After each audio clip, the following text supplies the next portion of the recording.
It's a place to talk about history, talk about science with Enzo, dig into the great unknown. Just come say hello, have some fun. It's the Karen Show.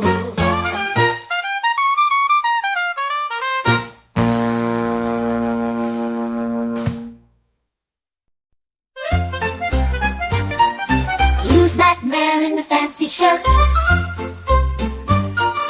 Who's the man with the cheeky smirk?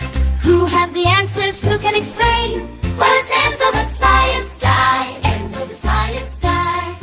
Ask him how, ask him why. Enzo the science guy. Please, Enzo the science guy.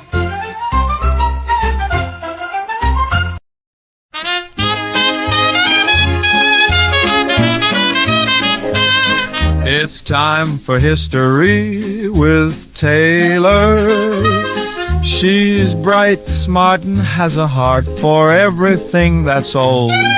Her journalistic style is rare, a lady with a real flair for getting to the truth. So come on in, join us now for a chat about who, what, when, and how. It's history time with Taylor. Yes, it's history time with Taylor. Watch The Karen Show. Friday nights, 6 p.m. Pacific. Saturday, 12 p.m. Australia. And for the UK, 2 a.m. Don't forget to subscribe and hit that notification button so you don't miss out on upcoming content.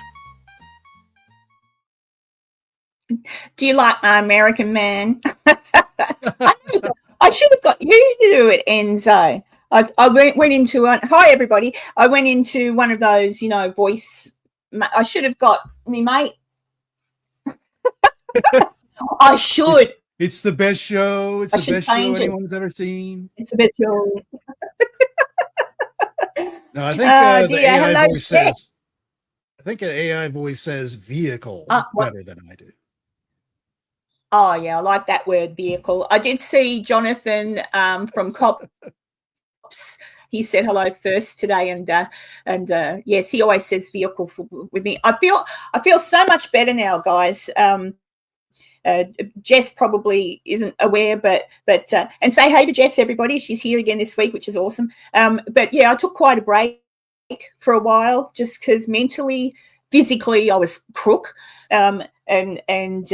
Do you say crook in America? Crook for you is a robber, isn't it? Yeah. When you're sick in Australia, you say, "Oh, I'm feeling a bit crook." I think they say it in Tasmania too, don't they, Tanya? But yeah, so I took a break, and since I spoke with Enzo about it. But since I've been doing this for the last couple of weeks, I'm feeling so much more enthusiastic about getting back into it, and it's beautiful to see all the usual names in the chat. So, hey, Drew, I better say hello to everyone, but no, we better say hello since everyone's here. Let's see. We've got Carla from Horror of Horror, Horror of Horror, Tanya, of course, and Drew from Drew's Adventures, and Jonathan was here from Cops. I don't know if he still is. He might not because he gets busy too. Fairy Dragon and Sir Stash. Who else? Have I missed anybody? I don't think so. Everyone's piddling in. Erwin. Hello, Erwin. And I think I said hello to everybody. Is crook a pretty Aussie word, Drew? Yeah, probably. Drew just said that saying crook is an Aussie word. And look at that. Tanya's been a member for 9 months. Yay! But yeah, so I'm glad that Jess is here with us again this week. I figure, and I put a little thing up the top, if anyone has got anything that they would like to ask us, remembering that Jess is into everything paranormal, really, aren't you? Everything. I guess. Here we are. Knows it all. Oh, here we are. Drew has already suggested a topic. I want to suggest a topic, unidentified submerged objects like UFOs, but are we seeing any reports of strange recent items seen in the ocean or lakes? I don't know. And so that could be a question for Enzo or Jess. Jess might be onto that too. I know Jess has some historical stuff on some lakes nearby. Yeah, there's a lake near me. Well, nearish me, I would say. Good Lord. It's a lake in Oklahoma. It's probably a good 2 hours drive away from me. But they, as recently as 2 years ago, have had reports of UFOs flying into the lake and out of the lake. And the last time it happened, it went in so violently that it caused like a tidal wave in the lake, and it capsized a boat and almost killed someone. Whoa. Yeah. Oklahoma has very active lakes when it comes to UFO activity, in and out, in and out. So, yeah. Not reported in the news either for some reason. Oh, go figure. I've seen some footage which is clearly fake because it looks like something out of maybe a Star Wars movie. I can't remember who was talking about that. I think a Star Wars movie or something. It's a particular ship on no, not Star Wars. I think it's an actual game that people play that I'm not familiar with. But yeah, they were hovering near buildings and then taking off, and someone had it hovering over the ocean near I think it was Los Angeles, and said it could just come out of the water. It comes up out of the water, and they go, "What the hell's that?" And it goes off. But with AI nowadays, you can't tell what's real and what's not. But it didn't look real. It looked like something out of a video game or something. So but yeah, I'm absolutely. I have heard. I don't know what you've heard, Jess or Enzo. Enzo might know. I have heard that all those drones, according to somebody, I can't remember who, they think it is the Chinese that have sent those drones into America, and they have been off, in the ocean. They have come, like they've deployed them from the ocean. So it probably was the Chinese flying around. Maybe I won't get political, but maybe somebody allowed them to do it. I don't know, but I don't think it's a matter of allowing them to do it. But from a lot of the pictures I saw from a few weeks ago, because of course now, like post New Year's, it's like a dead topic as far as the news goes. But according to local politicians in New Jersey, they're still there. It's just that the news is just totally not saying anything now at all.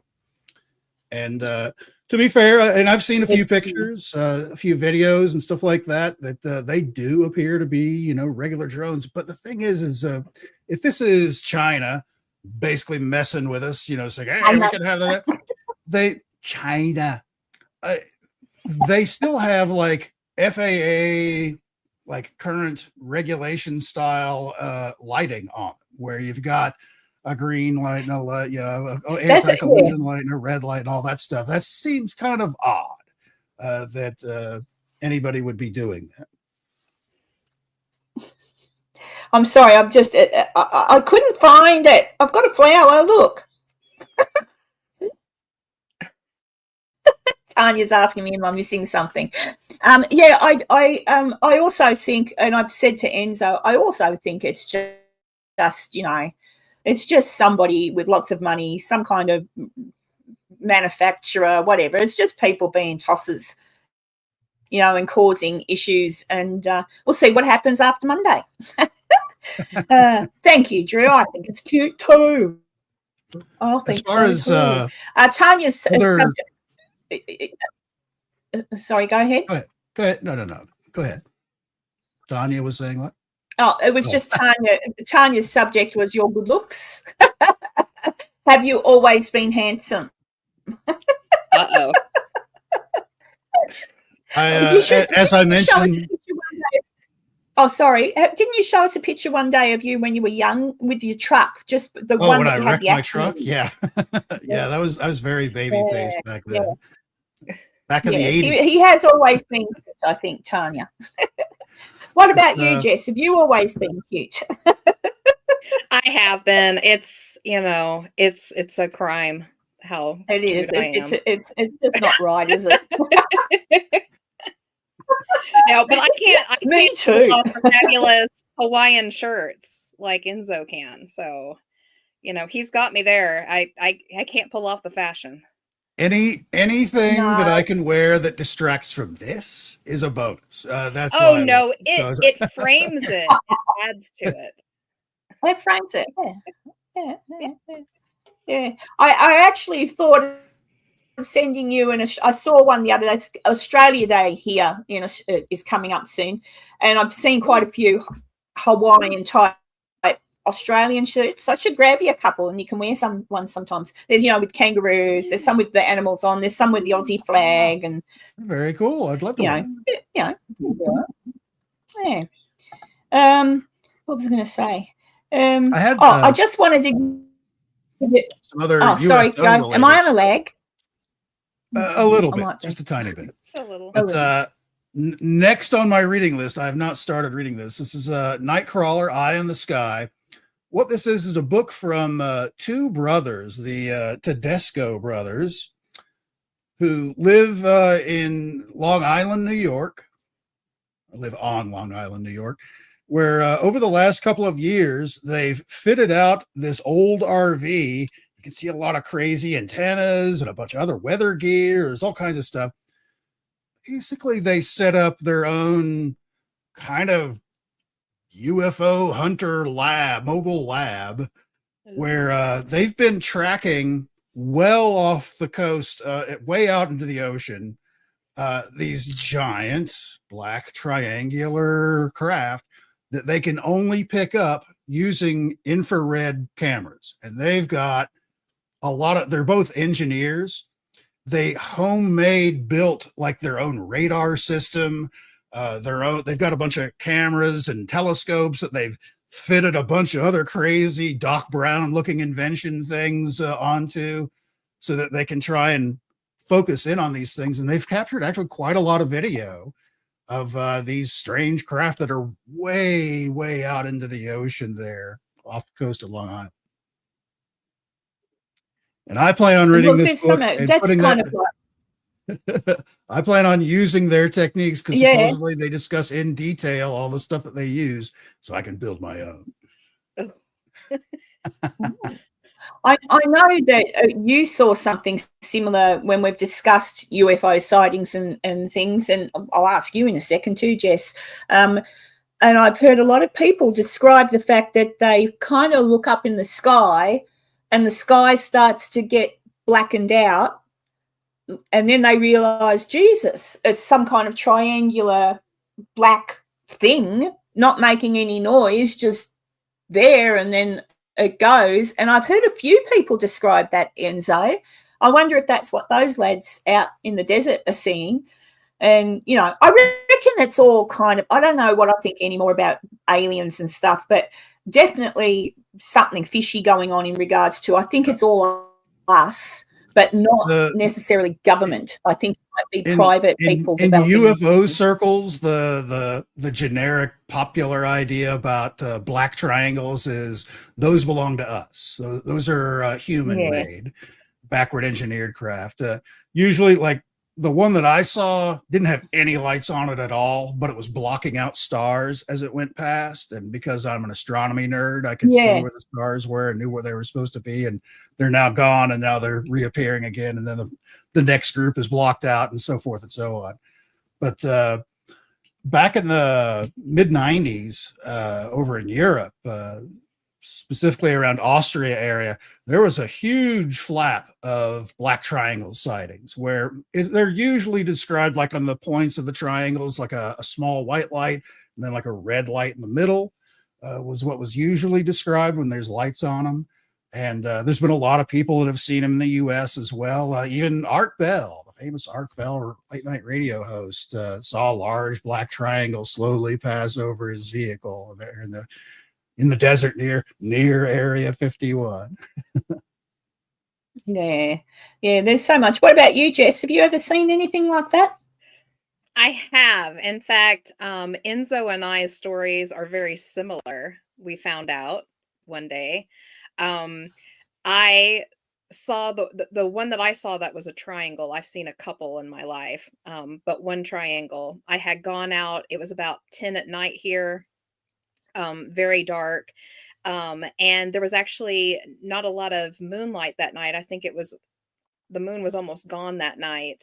And I went to go take my trash out, and I was coming back towards my house, and I looked up because I thought the little bit of the stars that you could see were really pretty that night. And I walked out into the middle of my lawn so I could get past my porch light so I could kind of see. And I watched over the top of the trees towards the road, this, what I thought at first maybe it was a bird, because it just kind of blacked out the black above it. It was very black, but it kind of had that triangle shape to it. And automatically your brain thinks, oh, a bird or something. And it kept getting closer. It was moving very slow. And then I realized it wasn't as low as I thought it was. It was much higher than I imagined it was. And it had no lights on it. And I watched it, and it got right above my house. And then the lights from my porch kind of illuminated the bottom of it just enough so I could make out the actual shape. And it was a perfect triangle. And as it moved, the triangle was turning like this as it moved over the top of me. And I watched it. It went over the top of me, and it was starting to go over the top of my house. And it got a far enough away that I could turn and see the back end of it. And it did have some little tiny lights, but they were in a line behind it, and they moved in a wave pattern like this. And I only caught it for a minute because it turned, it was turning in the sky as it was going. So I only got to see it for that split second, and then it just slowly moved off. Now the big difference between Enzo and I's experience is that after that happened, I was excited because I realized what I'd seen, and I ran in my house and got my phone to call one of the other investigators in our group because I needed to let somebody know what I had just seen. And as I was talking, I got a really strange feeling. I got very scared all of a sudden for no reason whatsoever. I just was petrified all of a sudden. And I got off the phone with her and ran in the house and spent the next 2 minutes locking the doors in my house and making sure the windows were closed and covered. And I was scared to death to go outside for a few weeks after that in the dark. I have no idea why. In case I'm a they came paranormal to investigator. Well, I didn't have that feeling. It was just this feeling of unease and that fight or flight type of situation. Yep. And it off after a while. But I've heard other stories of this too later on, of people having this extreme fight or flight reflex afterwards, even though they weren't initially scared. So I wonder if it's a part of the, I don't know, the situation. It could be. Yeah. Erwin's just saying, you know what this is? Inside the TRB 3B? Black Manta. TR3B has been around. That story's been around for a long time. Our friend Jim Goodall, which I know you've chatted with, he certainly has talked about that craft as well. It's one of those things where everybody seems to know about it, but there's just the typical blurry pictures and stuff like that. But to what Jess was talking about, it's not uncommon for some people when they see a craft just kind of float by, that they'll have this overwhelming wave of just panic, just total terror come over them out of nowhere, just like laying a heavy blanket on top of them. It's just on them. There's nothing they can do, and but kind of freak out for a few minutes, to it. So hers lasting multiple days, that's actually extra right there. That's very terrifying. Yeah. I've never seen anything. I just I don't think so, which is disappointing. Yeah. Sorry, go Jess. Yeah, I was just saying, I got the feeling after a while, after having sat in that feeling, for so long, that I know this is kind of trite, and a lot of people say this, but I have a feeling that if it was something other than our military or anything like that, that they knew that I knew that they knew that I was excited to see it, that I was like, yeah, show me. And I think they showed me. And I got a kick in the pants Careful for what it you as wish that for. happened. Exactly. I think that's kind of what happened. Now, interestingly enough, that was my second sighting in 2 weeks. So the first sighting that I had wasn't a triangle. It was a cigar-shaped silver one in the middle of the day. And Ooh, my husband was privy to that one. ooh. And it involved a fighter jet, a military grade fighter jet with it. So we had just come home. I think we'd been grocery shopping or something, and it was the middle of the day, sunny, it's clear skies, not a cloud in the sky. And we had gotten out of our vehicle, and my husband looked up, and I looked up too to see what he was looking at. And above us, what I thought at first was like a blimp, like a Goodyear blimp or something. It had that long silver shape to it. And I was watching it float over our house. Now, oddly enough, it was taking the same exact path that the triangle took 2 weeks later. And we watched it come over really slow. And I was like, oh, it must be the Goodyear blimp. And then I realized that there was no basket underneath of it. There was no place for people to sit. And then I For realized the it didn't pilot and have stuff, Goodyear. yeah. Yeah, it didn't have Goodyear written on it, and it didn't have the blocks to it. You know how with the blimps, you kind of see the framework setting underneath of it. It didn't have that. It was completely smooth. And we watched it go over really slow, and then it kind of turned midair, and then it started speeding up and heading off towards the northeast at a pretty high rate of speed. And just as I was watching it almost disappear, I looked back, and there was a white fighter jet, unmarked, coming across on the same path, and it was so low it almost touched the top of our trees, and it was going just as slow, and there was no sound. Huh? That's Yeah. weird. Yeah, so like I've never seen a jet up close, but I can tell you what the bolts on the bottom of this jet looked like. That's how close it was to us, and it was moving so slow. It was so unnatural. Jets can't move that slow. They have to go fast for a reason. They've got to get lift. But it was just going just as slow, and as soon as it hit that point where the cigar-shaped thing made its turn and started to speed up, it did the exact same thing. It hit that turn, and then it shot off right after it. But it made no sound So like whatsoever. some Completely quiet. kind of invisible force field type thing, I don't timey-wimey, know. I have delayy. no idea. Who knows what It's it one was? of the it's one of the strangest things I've ever had happen, and I was so glad that my husband was with me. And to this day, he doesn't really talk about it. He's just like, yeah, it was weird, but it was Is there very, any- very Well, strange. Is there any Drew sound was just associated with both of those? No any sound. sound. No Mm. sound. Perfectly quiet. It's that Oz effect. It was just I can't remember hearing birds or insects, no wind, and definitely no sound from either the triangle in the first one or the cigar-shaped silver one or the fighter jet. And I mean, I can't tell you what the top of it looked like because I could only see the bottom. It came straight over the top of us, but it was white on the other side, and it was shaped like a military jet that should be going 90 to nothing. Really fast.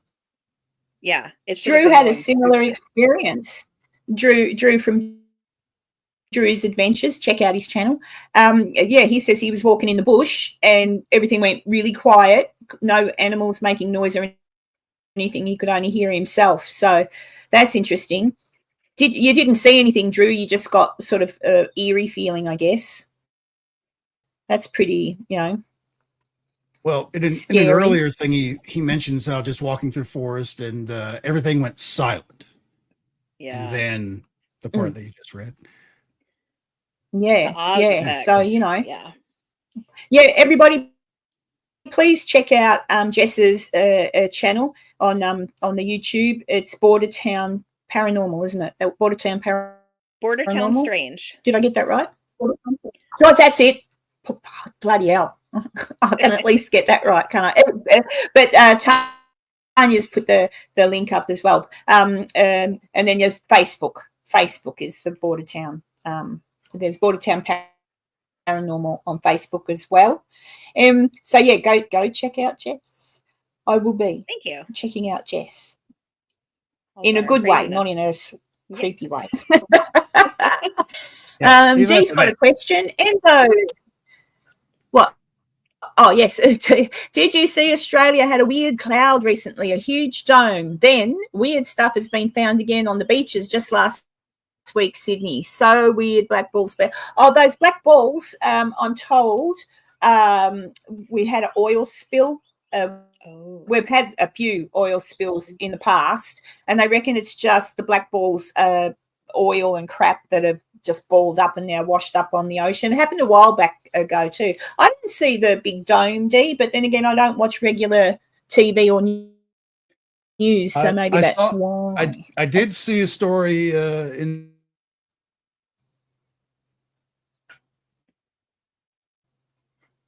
Oh, Uh-oh. is that me that's glitched or Enzo?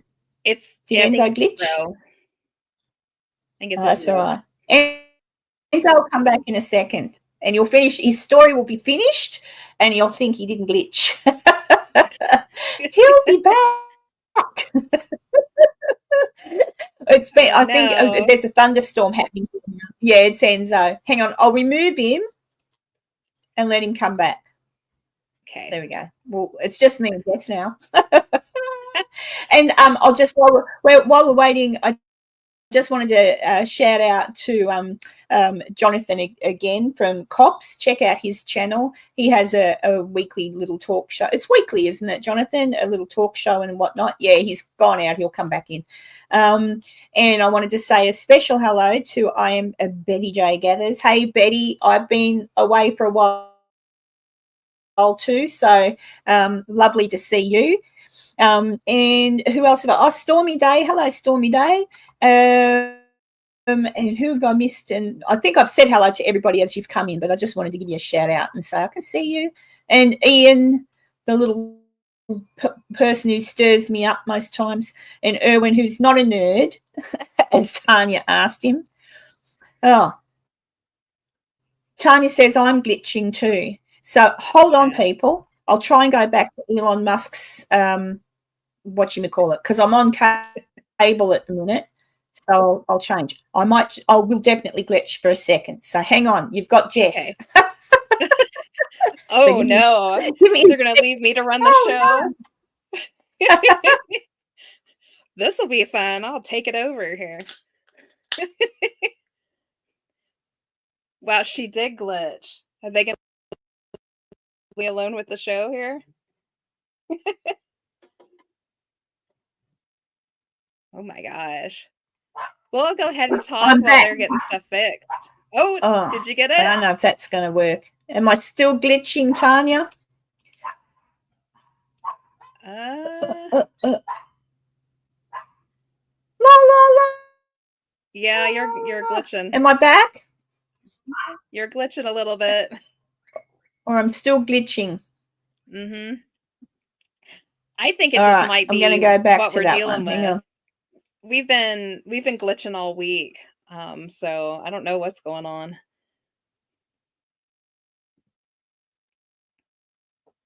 Oh, she's still trying to fix it.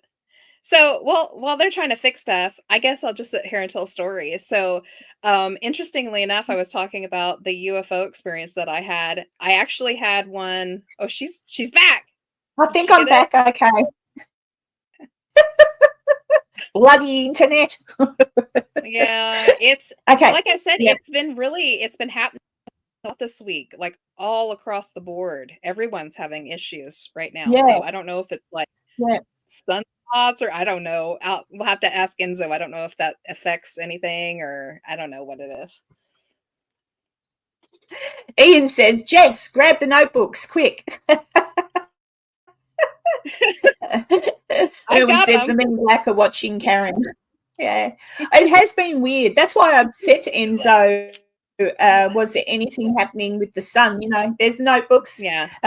Was there anything happening with the sun or whatever at the moment? Because most people would know if that's shooting anything out, it can interfere with everything. It's just really weird.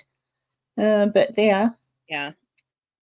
Yeah, stormy day, as I was saying before, with the balls showing up on that's oil.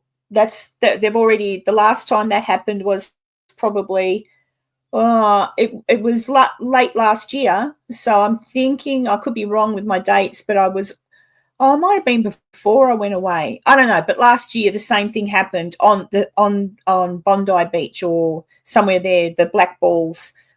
Look it up. I can't remember, but there were. So, and they did say it was oil. So there had been previous oil spills, and it was just crap. And that's what happens. It balls up, which makes sense. So I think that's all that is, unfortunately. But the cloud is interesting. I don't know, but it's just a cloud, probably. But I want to see something like you've seen, Jess. I want to see a black triangle, and I want to get frightened. It's funny though. The only thing I don't know. The only thing that I ever go, because I'm obviously still glitching a bit. Am I? There's still a delay. Yeah.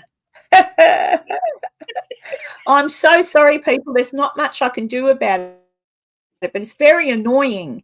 I'll try and tell you my alien story, which isn't really. It's just and that feeling of being a bit frightened, I got too, but I was going to work. I was cleaning. I am a nurse, but at this point in my life, I was not nursing. I was still a nurse, but I was cleaning my children's school, and I would get there at 4:00 in the morning to do it, right? And I got out of my car, and I looked to my right, and I saw the moon, very bright, behind some clouds. Sort of like the moon was like there was a cloud, and then there was the bit of the moon sticking out really bright. And I went, oh, it's bright tonight. Turned back, got my stuff out of the car, shut it, locked it, and then looked back, and the cloud was there, but the moon wasn't. And I went, oh, it's gone. Gee, that was quick. And then as I started to walk into school, I looked up, and the moon was here. Like the moon was in front of me to the left. And I'm like, what? And because it was 4:00 in the morning, I was in the school car park. It was dark. I thought, I just got the creeps. I thought, what the hell was that behind the clouds that was white and made me think it was the moon? That's the only odd thing that's ever happened. And a man is back. There he is. Yay. Apparently, now my computer believed now would be a perfect time to load updates for my camera, my video cam. And my entire computer crashed, blue screen of death, the whole ball of wax. So I apologize. I don't know what's going on. All right, Dee, I will check it out. I'm a bit, I don't like, unless I know, as in when Enzo shows clips, he usually just shows the clips from his local news channel. I don't want to show anything on here because I've got a few that I don't get in trouble, but it's copyright, like, hey, and then they completely demonetize my whole video. And, so I don't show any video clips here, but I might be able to find a photo. I could find a photo. So it was a cloud. Where was it, Dee? Cloud above Sydney, was it? Excuse my dog barking in the bizarre sights over Sydney. Here we go. Let's have a look. Oh, I suppose. Let's have a look. Here we go. I shall share the screen. Present. Excuse the dog. I'll kill it in a minute. Share screen. Window. Share. Ta-da! Oh.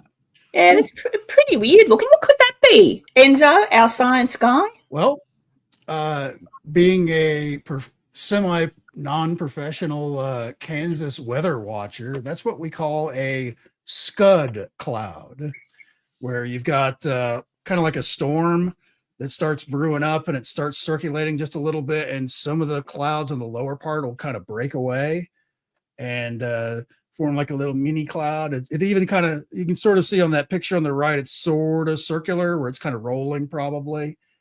And then they usually dissipate rather quickly, but that's my guess at looking at it. Was there a storm in the area, or was storm brewing? Kind of. Oh, you can see, yeah, there would have been in the background. The gray clouds. Looks like it. Hang on, Stormy Day is saying that's Oh, that's Not it. All right, let me have another look. Let's have a look. All right, let me have another look. Let's have a look. Is this it? Oh, hang on. No, that's What still is they're still that? showing that one. We'll go to images. If anybody sees it, is it? Whoa, look at that. That's pretty cool. Hang on. Hey, look at that. Seen that Is a few that it? times. Oh, hang on, where's it gone? Cloud. Ah, Oh, go away. red monsters stabbing that guy in the eye. Struth. What's going on? I don't know. Was it like a dome-shaped thing? Breathtaking cloud tsunami. I have seen cloud tsunamis before.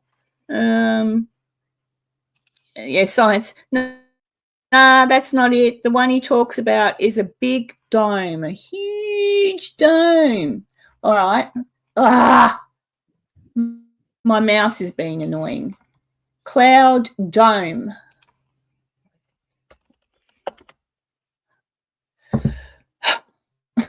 Well, I don't know. It couldn't have been that big in the news because where the hell is it? Are you sure it wasn't AI? I don't know. News? Aha! This could be it. ABC. Let me guess. It'll take me to another picture. Yeah. Oh, sorry. I'm fiddling. Mouse. The mouse keeps going down. Oh, I don't know. Doesn't look like it's there. Pretty pictures though, wherever they are. Don't know. Can't find it, guys. I'll check it out on. Whatchamacallit later, and I'll pop a. Yeah, I don't know. Just a sec. I'll send a message to one of the children in my house to get the chihuahua and do it. I might have it here. Hang on a sec. Oh, you've got it? To share.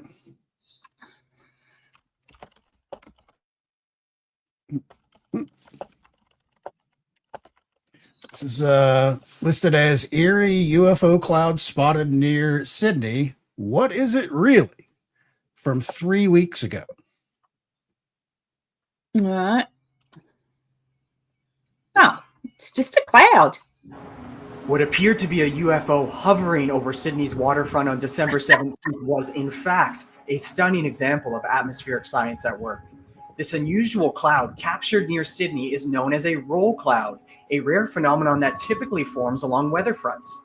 As a cold front approached, cooler air surged beneath the warm summer air, forcing it aloft into a horizontal roll. Satellite imagery revealed wave-like patterns stretching along the coastline, while weather data Just pause it for a minute. Inversion, creating the Enzo? Only so I don't get a copyright strike because it's someone else's YouTube channel. But there you go. It's just a cloud. Seems to be it. Oh, the shape. What are we? Shape wants to know what we were watching. See that cloud shape? Everybody was like, "Ooh, it's scary." It's just a cloud. I'm sure Jess, living here in Kansas, has seen some pretty scary looking roll clouds. That we get them all the time. Giant thunderstorm. It looks like the Independence Day ship. Like is what it looks like. Yeah. And it'll move real slow like that too. And sometimes they'll gather clouds underneath of them that billow underneath, so it looks literally like a spaceship coming at you, and as if it's like pushing rolled clouds underneath of it. They can look so fantastic. Clouds can be awesome. Yeah. We get them all the time, especially in the spring. I spend a lot of time outside in my backyard looking up at the sky because I'm just relaxing, sitting outside. I've done my gardening. I'm in my little swing chair and I'm just looking and I'm just watching, and I see the planes and I see the clouds. I see bunny rabbit clouds. I see lion clouds. I see all sorts of clouds. I even see clouds with faces. So clouds are pretty awesome. I wouldn't worry too much about a cloud. But if I saw a spaceship come out of it, that's a different thing. Oh, dear. Nice to see you, Shape. Shape, he's probably gone again. He comes and goes really fast. That's what she said. Nobody got my joke. Yeah, but he's going to go live, I believe, soon. He's going to do one of his first lives. So good on him. I reckon he should. He should. I saw Drew's just saying that he saw a cloud that looked rather naughty. You see that? Oh, is that the cloud you saw? I can see it. Wow, check that out. Can everyone else see? Oh, and it's even got lightning coming out of it. Yeah. Oh, yeah. So this one happened That is just awesome. 20 minutes. Yeah, it's happened just 20 minutes away from me this last spring. We had a huge tornado cell hit a Barnsdall, Oklahoma, and that's the cell right before the tornado came off the back of it. So that's what rolls in front of those huge storm fronts. They look like spaceships. I don't ever want to really see one of them. I don't ever want to see one of them. I think that might have been the same group. Awesome in a photo. I was watching, because we have storm chasers that specifically chase after things like that, just like the movie Twisters, that kind of a thing. And I was watching one doing live video in Southeast Kansas and, chasing storms. Yeah. And they made the turnoff into the town that Jess lives. It's like, I've been to this place. Oh, my God. Wait a minute. I'm like texting her, like, please take cover. The storm chasers are in your backyard. That means you're in danger. Yeah, actually, he was texting me, and I was sitting in my bathroom with my daughter and son because we'd already had stuff kind of lift in the backyard. We live in a valley. Caney, my hometown, is in a very deep valley, and we've never actually had a tornado hit our town because we sit so much lower.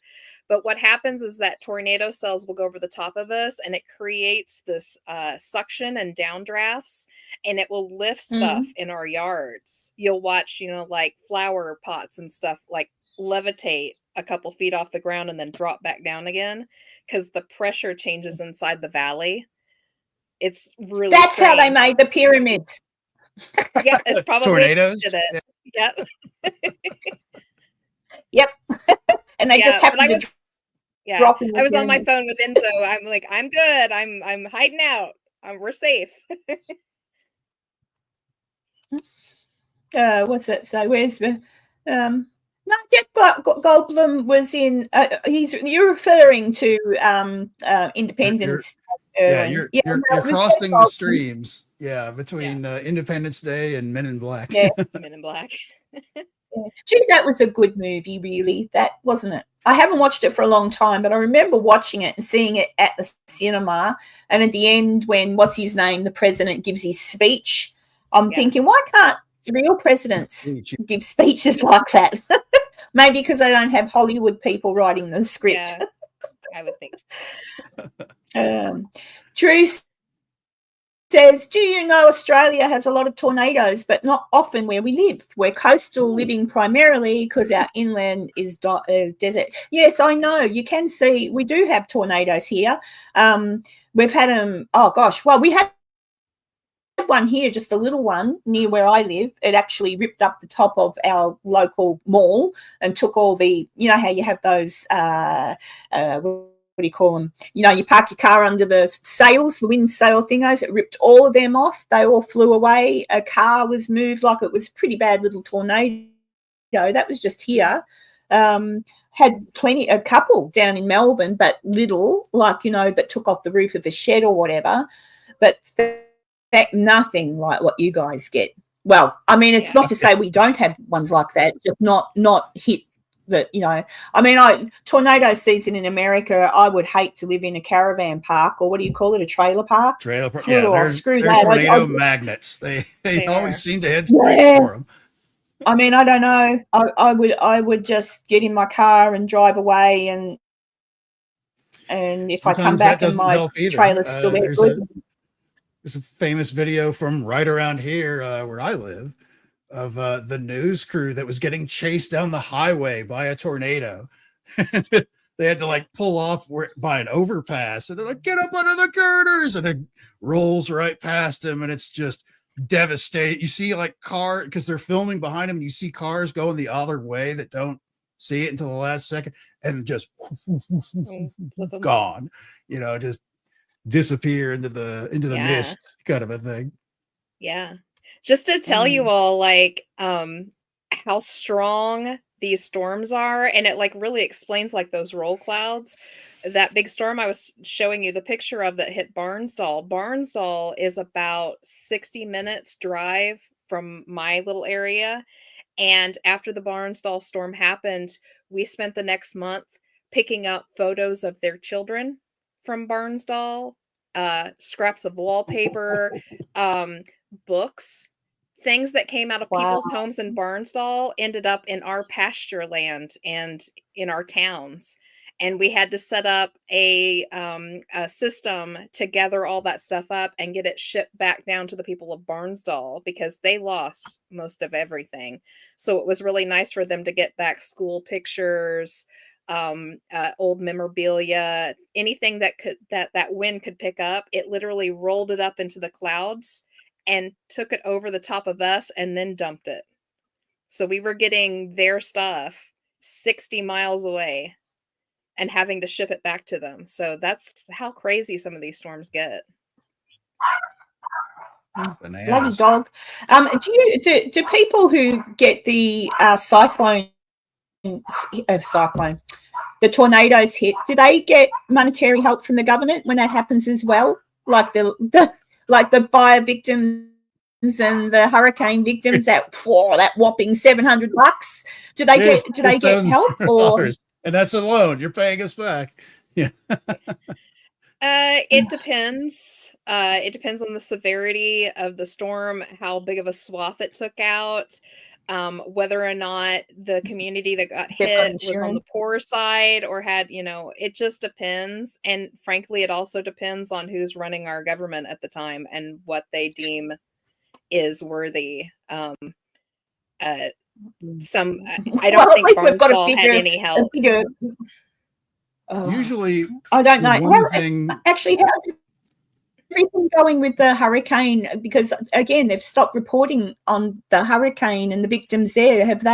What's happening there? Do you know? Are you getting local some of the feed on Carolina areas? The big issue with some of those areas that got hit in North Carolina, specifically in North and South Carolina, is a lot of those areas are very like back road, well off of a paved surface kind of communities.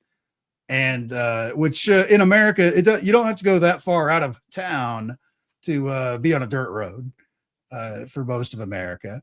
And a lot of these places are back along, back in the collars where you got to go, all kinds of a snake type of trail to get back to where some of these very tiny little towns and villages are. And because they're so isolated like that, it's hard to truck in materials to come in and fix the place up, or even to find some of those places, or even to get, a passable road to even get back there. It may take weeks to even get back to them. So there's a lot of places, way back off the beaten path that haven't had any work. And then there's Taylor. Wow. And there's Taylor. Hi, everyone. It's like a reverse. Ian just said I brought in a little bit of politics, so I'm going to piss Ian off now. You ready? Ah! What is he wearing? Well, I got excited because he did have a Santa hat, but I took his Santa because he was my elf on a shelf. He had a Santa hat, and I took it off. I got excited, but I was in the shops and they had clothes to dress elves in a shelf, and I remember that's Trump in a truck. Remember when he drove the garbage truck? So I got excited, so I got him a costume. And then when I ripped off, look, he does have hair. I ripped off his hat expecting it to just be a bald head, but there you go. So that's my Trump. Do his voice again, saying what a great show I've got. It's a fantastic show. It's the greatest show you've ever seen. Karen does a great job. She does a better job than anyone.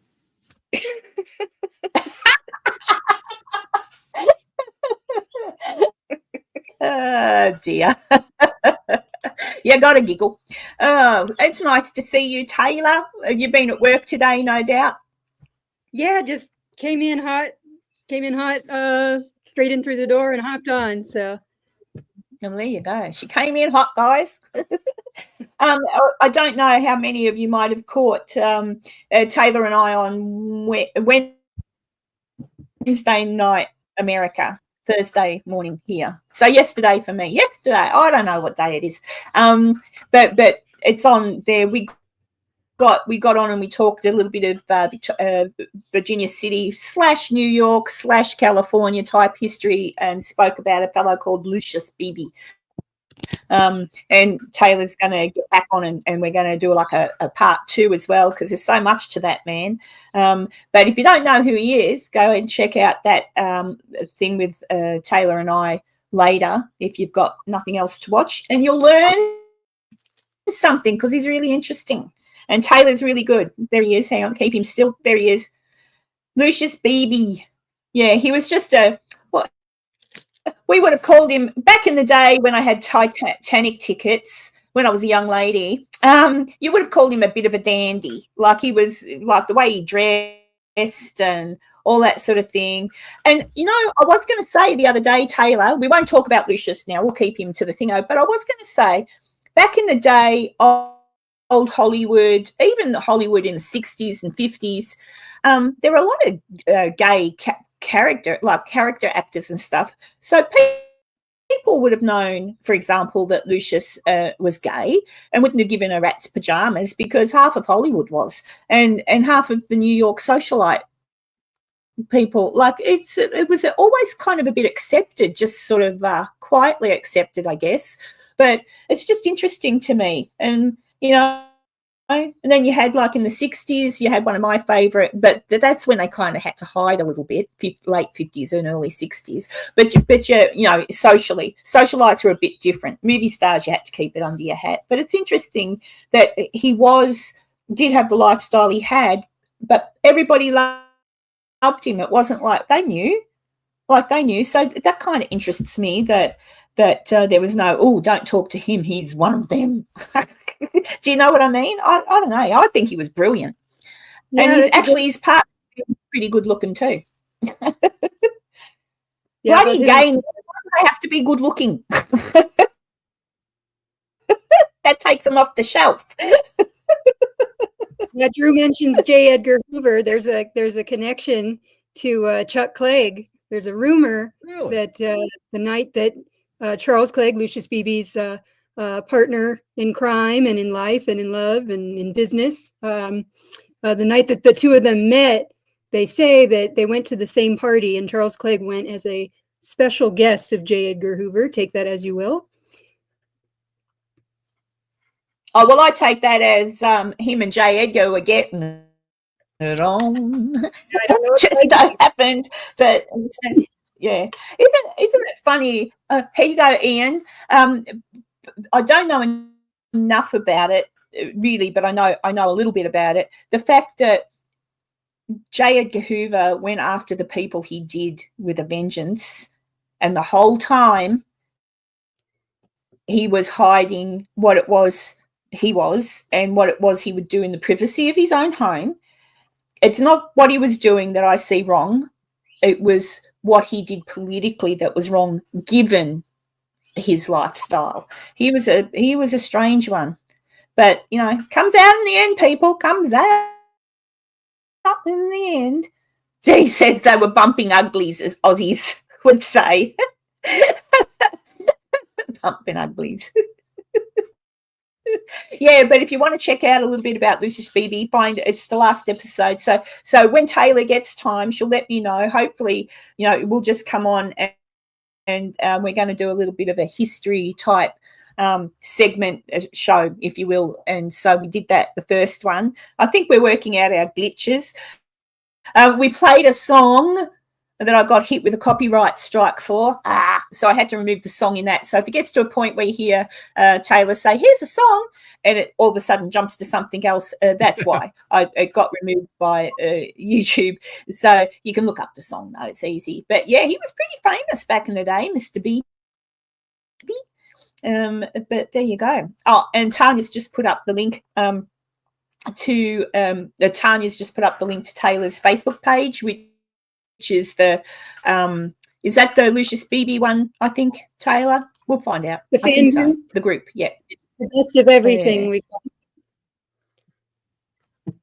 Thank you, Tanya, for sharing that. Oh God, we're learning a sausage sword fight. It's called in Ireland. Sausage sword fight. Actually, they call, isn't it? Oh, here we go. What a subject. Look at Jess just sitting there going. When two men are having a pee-wee in the bushes, isn't it called sword fighting if they pee? Yeah, don't cross, with their don't little cross the longs? stream. Don't cross the streams. Yeah. That's it. Dear. Oh, dear. Hey, Kevin. Hello, Kevin. Kevin Rodriguez is here. Hi, Kevin. I wish I could speak Spanish. I'm assuming Rodriguez is a Spanish name. Yeah. But when I was in Virginia City, Taylor, I went into the Silver Stoke. Is that what it's called? The little Judy has got it. Silver Stoke. That's what it's called, isn't it? Her shop there. There's the antique. That's it. We got Silver Stoke. Yeah. I went. Yeah. I've got quite a few things in there when I'm there. I always go in her shop. She has lovely things. But yeah, I was in there, and her friends came in who are Mexican, and they come in and they were talking to her, and she was talking to them because she can speak Spanish, blah, blah, blah, backwards and forwards. And I'm watching, and they looked at me and they said, "Oh, sorry." And I said, No, keep talking. I'm trying to work out if I can actually understand what you're talking about.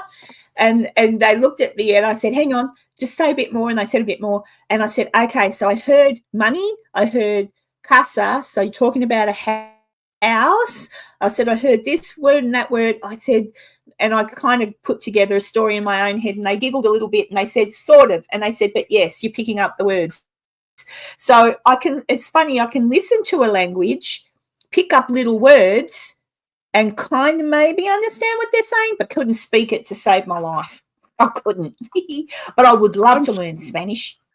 I'm sort of like that, but like if I'm in a foreign country where they'll have like an American movie or something on TV, but they'll have it subtitled at the bottom. If I can read it, I can usually pick it out. Because, especially if it's like a European type language that has Latin roots, for some reason, I can like disassemble it and figure out what it is. RD asking, are the drones still over New Jersey? According to local politicians, they're saying yes. But as far as news coverage, it is out. That's old news as far as they're concerned. But the locals are saying yes, it's still going on. Yeah. And well, after Monday, we'll probably find out what it is. Except after Monday, we're going to have to all be there with our notebooks and find out about everything. It's going to be awesome. Well, yeah, I'm just looking forward to finding out. Isn't it funny, though? I would love to know what happened to JFK. I already think I know what happened to JFK. It's not rocket science, but I would love to actually have it confirmed. Do you know what I mean? It'd be great to see. Yep, that definitely happened, because I reckon I know, already know. And I'd certainly love to see the visitors list to Mr. Epstein's island.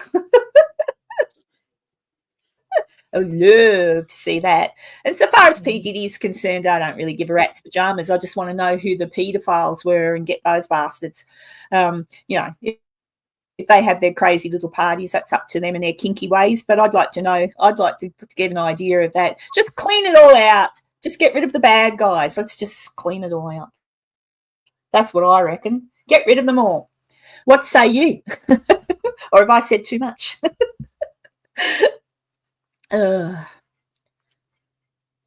see. I'm just seeing if anybody else has got any questions. Nope. Why is everybody quiet?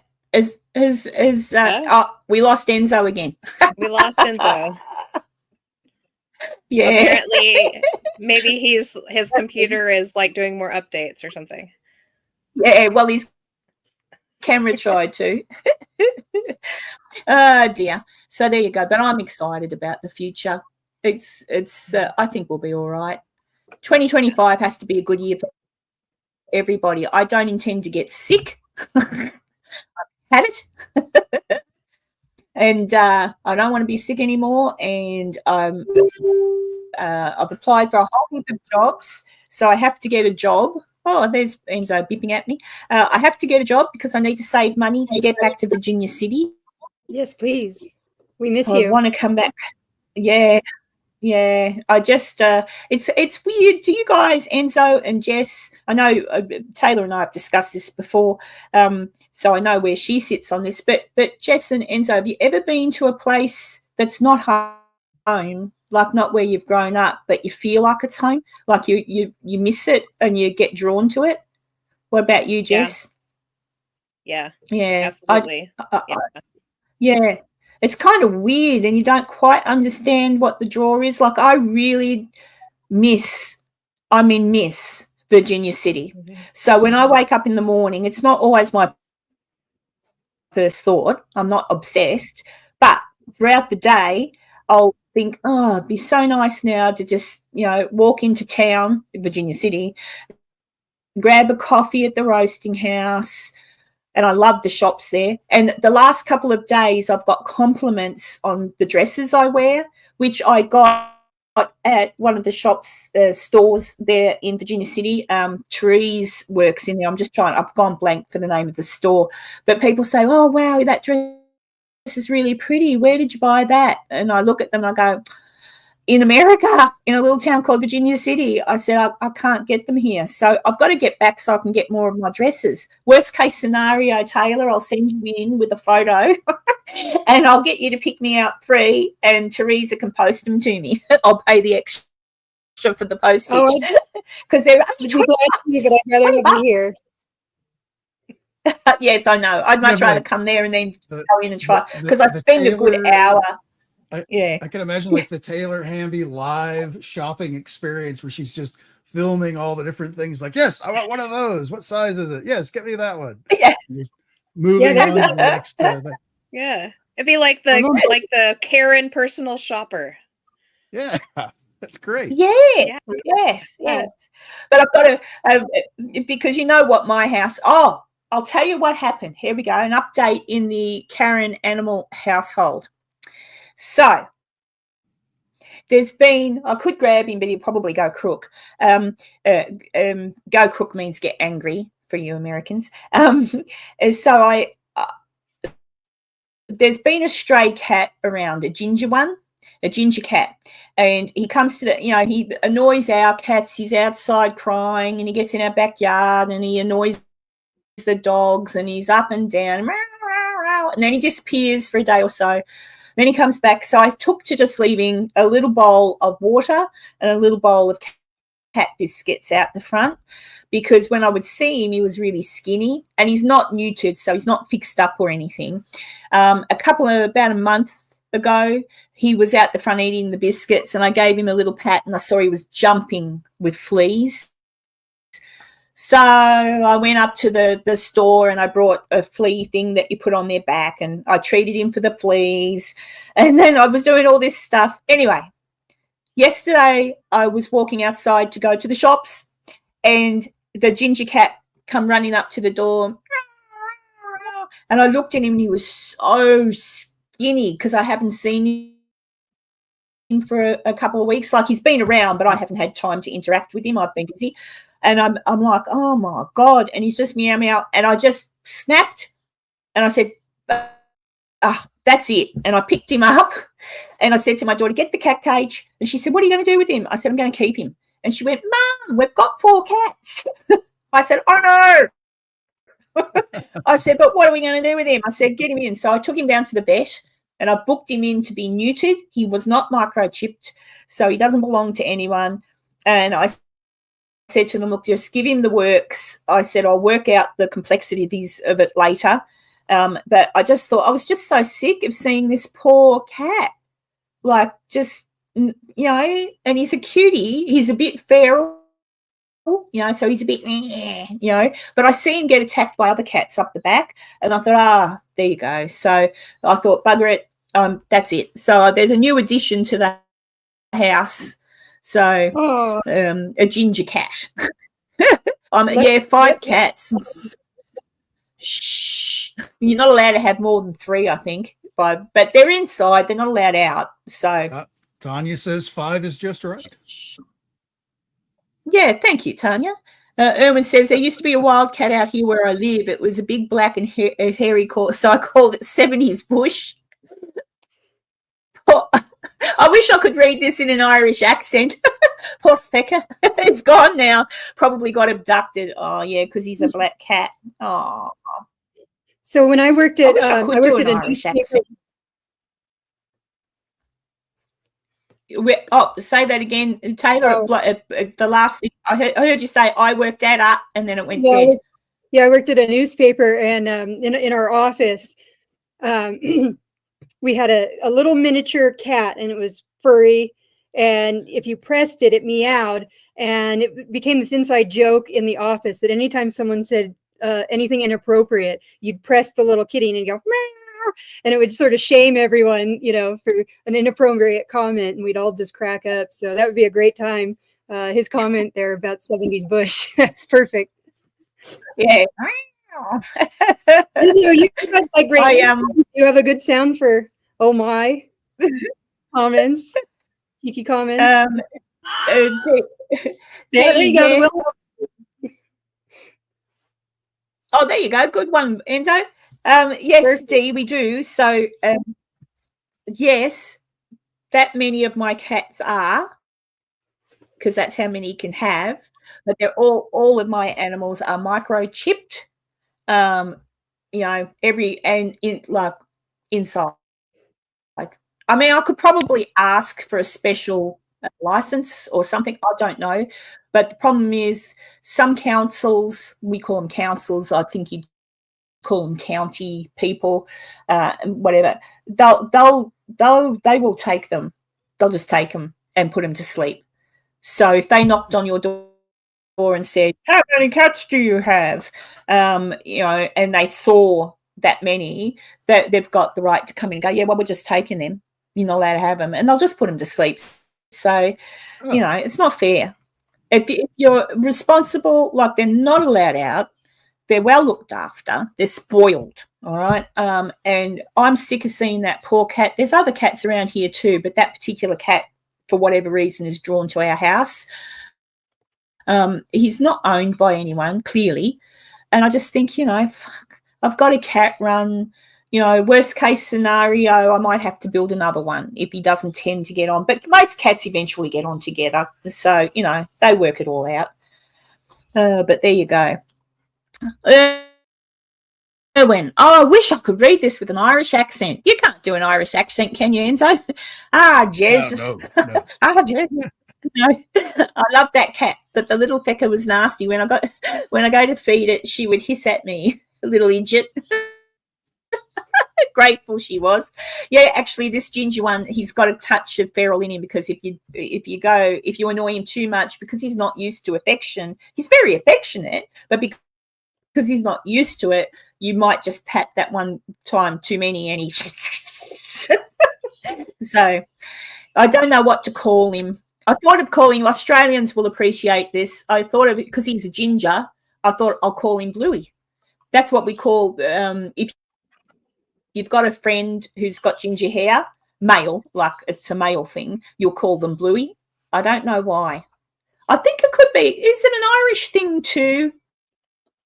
When it comes from somewhere, maybe it's a Scottish thing. I don't know, but where you just, if they've got red hair, you call them Bluey.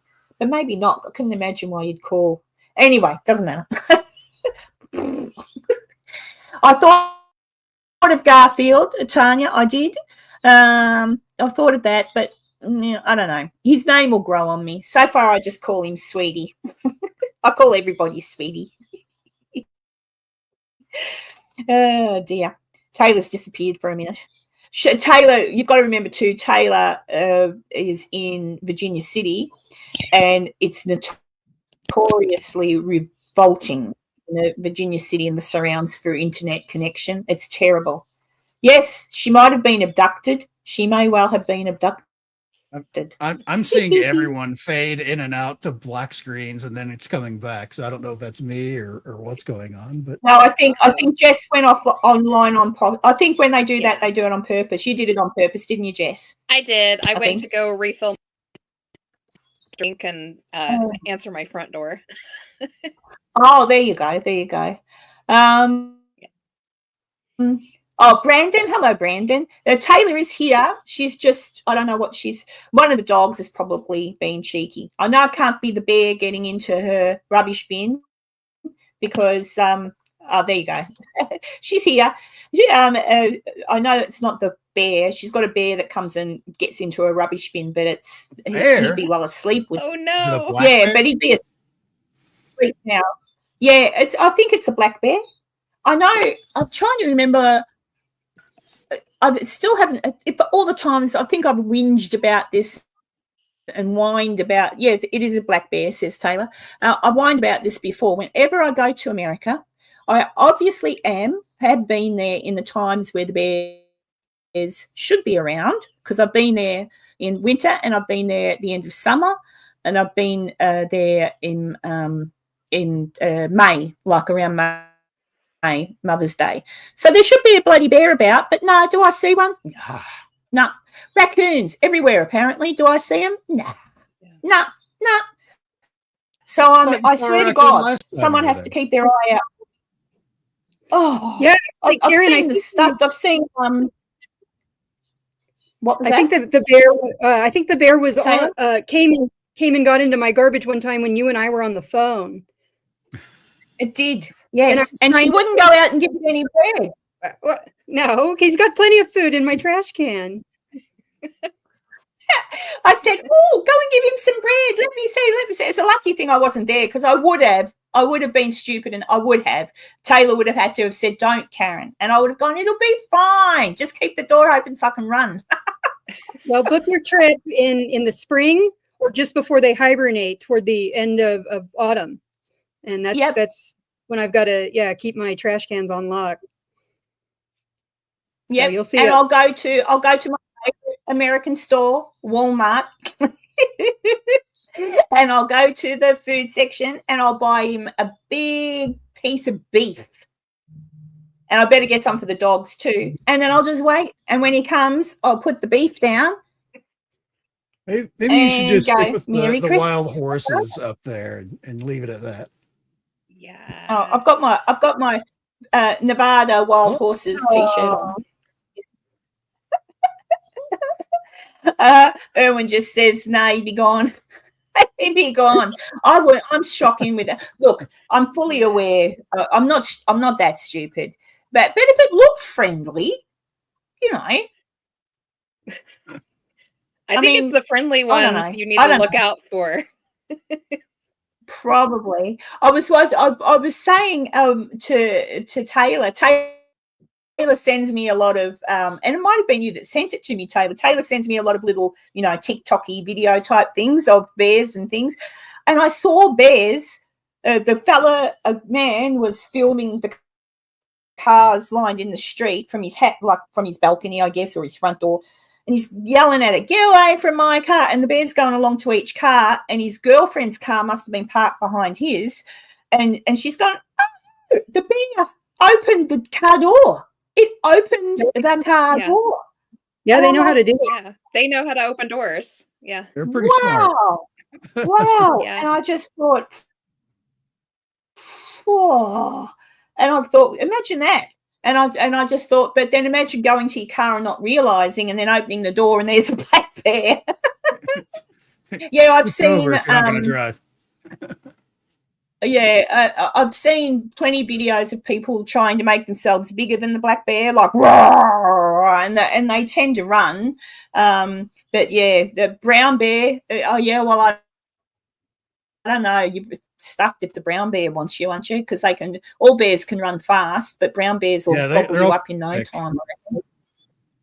Yeah, I think you'd say if you saw it around there. If you make a bunch of noise and clap your hands and yell and stuff like that, they'll generally walk away. But yeah, I don't know. Bears, I just not necessarily. That's not a good idea. And if it's white, if it's a polar bear, you're lunch. You are screwed. Kevin says bears and velociraptors both know how to open doors. That's true. Yeah, I like velociraptors too. Yeah, I've seen. I just love seeing these videos, but black bears that come into people's backyards and play on the swings and get in the swimming pool and and I'm just like, oh. But of course, most Australians know that all Americans say, oh, I wouldn't go to Australia. Everything in Australia kills you.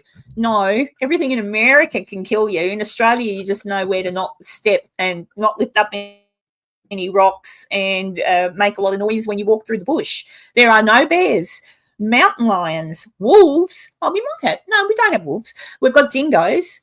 Dingoes could kill you if they wanted to. If they wanted to. They have killed people in the past. And mauled them. But, you know, they're wild dogs. Well, yeah, that's the thing. Like a little baby. Yeah, a little baby. A dingo took my baby. That poor woman, she went to jail. She went to jail for that. And she didn't kill her baby. A dingo did kill her baby, you know, but yeah, she got, that was sad. I think she spent, someone in chat can tell me, but I think like 3 years until they released her, because finally forensics admitted that the blood found in the car wasn't blood. It was the stuff they put on cars, like a rust inhibitor. There was no blood in a car from the baby.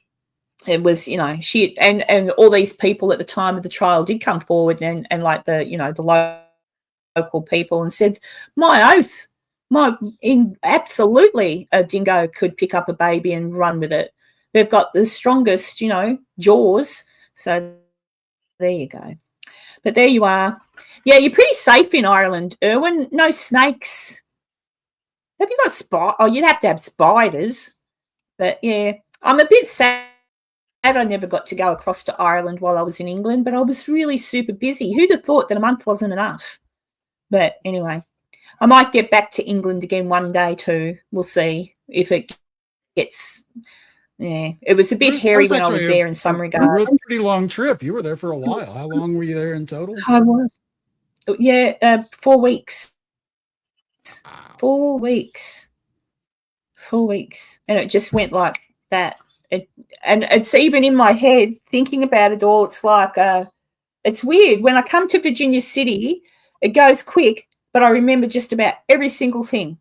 But when I went to England, it went very quick. I remember certain things, but it's still a bit of a blur everywhere I went and what I saw. It's like, oh, God, did I really go there? Like I was really on a train and I really went to Loch Ness and I really went to that castle and I really saw... And I think you the difference being that because guy that you saw, the bearded guy you saw on the boat. There was a very good-looking Scottish / no, he said he was English. Because I said, are you Scottish? To this man that was on the Nessie boat, you know. And I said, are you Scottish? And he said, no, I'm English. And I went, oh. And I said, oh, well, the only thing missing is a kilt, I said. And he was, whoa. I don't know if there's anyone in England and you get up to go to Loch Ness. If you get to go up there, there is a ride and there's this guy and he's movie star looks. But there you go. Erwin, are you a leprechaun?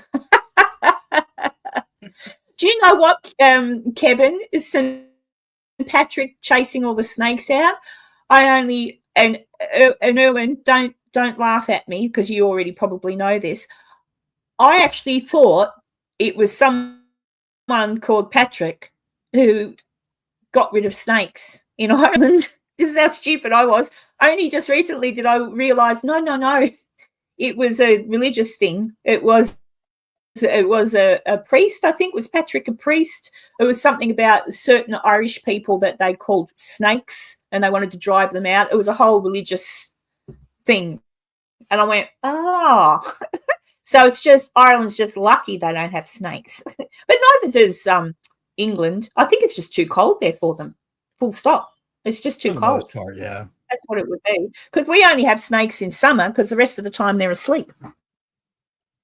Same in America. When it's snowing, you wouldn't have a rattlesnake, would you? What other snakes do you have in America besides rattlesnakes? Oh, God. As far as poisonous ones, cottonmouth is pretty popular in most of the U.S. It's a very dark-looking snake with like a white outline of its mouth, cottonmouth. It's poisonous. It'll mess up your day if you get bit by one of those. Of course, the rattlesnake. There's a million different varieties of that. Yeah. But they'll generally warn you. They'll do the rattle thing basically to let you know, hey, I'm sitting here, back off, kind of a thing. So they give you a chance to kind of step away. The others, they'll just bite. Oh, we've only got I've encountered quite a few snakes here, not where I live, but in the bush when I'm out at whatever. I've encountered snakes.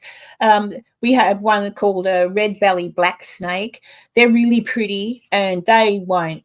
I mean, yes, if they bite you, they're poisonous, but they won't hurt you. They'll run away. They don't. Oh, it's a human, and they'll slither off. But the brown snakes and tiger snakes. The brown snake, I've had one of them have a go at me, like I was on a ride-on lawnmower, and it saw me and it reared up and it started to chase the mower, which I found astonishing, but it did, and I backed up and I took off. And tiger snakes are the only ones that I know for sure they are aggressive, whereas most, including the brown, it will take off. They'll all, like you just said, Enzo, they'll give you a warning and then slither off. Because apparently, I'm told when a snake bites, it actually hurts them. Like, it's not a joyful experience. It hurts them a little bit when they bite people. So I don't know how they got that information. Maybe a psychic spoke to one. But yeah, I don't know. But definitely a tiger snake is aggressive. So that's, so far as I know. I don't know about the other one. We've got tons of poisonous snakes, but it's like anywhere. You only see them if you're living in the spots where you're going to see them. But not like America. You could be just walking down the street in America and get attacked by a bear or a wild cat or a raccoon. So there you go. I don't know if it's as dangerous as all of that.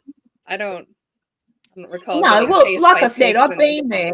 Bears. Like I've been there in America, and and like I say, in Virginia City, while I was there were some. They said there were some coyotes there.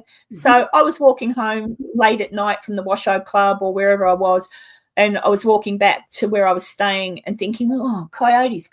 Nah, I didn't see a one. I saw some. The wild horses are asleep. In most, you can walk past them, but I leave them alone because they're asleep. But deer, I saw a few deer. They're over there near the Mackey Mansion and behind the streets, and I've seen them walk through the main street late at night. Oh, I miss Virginia City. Why can't we just have a freaking time machine thingy that I can just go? It's just, I really miss it. But there you go. See, just show up there. Yeah, I would. Tanya was here. Yeah, you were here for 6 weeks. You didn't see a snake. And it was, relatively. Tanya, I took out on the whales, so we went and saw some humpback whales. That was awesome. Oh, they're awesome. sounds fun. Yeah, we saw them really close up to the boat. But there you go. I've been talking a lot. Did they slap their tails and splash the boat? Yeah, it was really good. There's a little video somewhere if anyone wants to find it later. I think the video's titled. Oh, Tanya can probably find it. It was I took a mod out for the day to catch a whale or something like that. I named it something silly. Let's see. Any other questions? Anybody? Have I missed anybody? I don't know.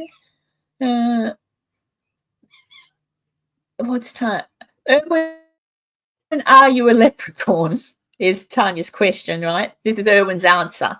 Nope, 6 foot. And I look amazing. He's the pot of gold at the watch out, Tanya will be on. Yeah, she'll be on the next plane to Ireland. Watch out. The only snakes in Ireland are the Twi'lek. Oh dear. But yes. So gee, I've talked so much now that I've forgotten what I'm even talking about. So here, Enzo. Enzo's got something to show us. We talked a little bit of history and stuff like that. I figured I'd throw that up. We had a little historical milestone here near where I live, Wichita, Kansas. Ladies, are you familiar with this image? Of course. Yes. World War II. This of course was a popular promotional thing put out by the United States Army during World War II. Became famously known as Rosie the Riveter, where the person who drew this for the promotional poster, because these were up all over the place in the U.S. side, the stateside folks during World War II, just to give everybody that little burst of hope. It's like, we can do it. And as it turns out, much later, this would certainly become a almost symbol for women can do stuff too, kind of a thing where they could work in the factories, because this image is actually the person who drew this for the Army back in those days basically said this is like a composite of women that he saw working on the assembly line for B-29 at the B-29 factories, is how the actual things go, which there were only two places in the U.S. That were doing that at the time, one of which is in Wichita, Kansas, and the plant is about 7 miles north of where I'm sitting right now. And over the years, there have been a few ladies that have said, oh, I'm the one it was modeled after, and okay, maybe. However, the one for Wichita itself just happened to be yesterday celebrated.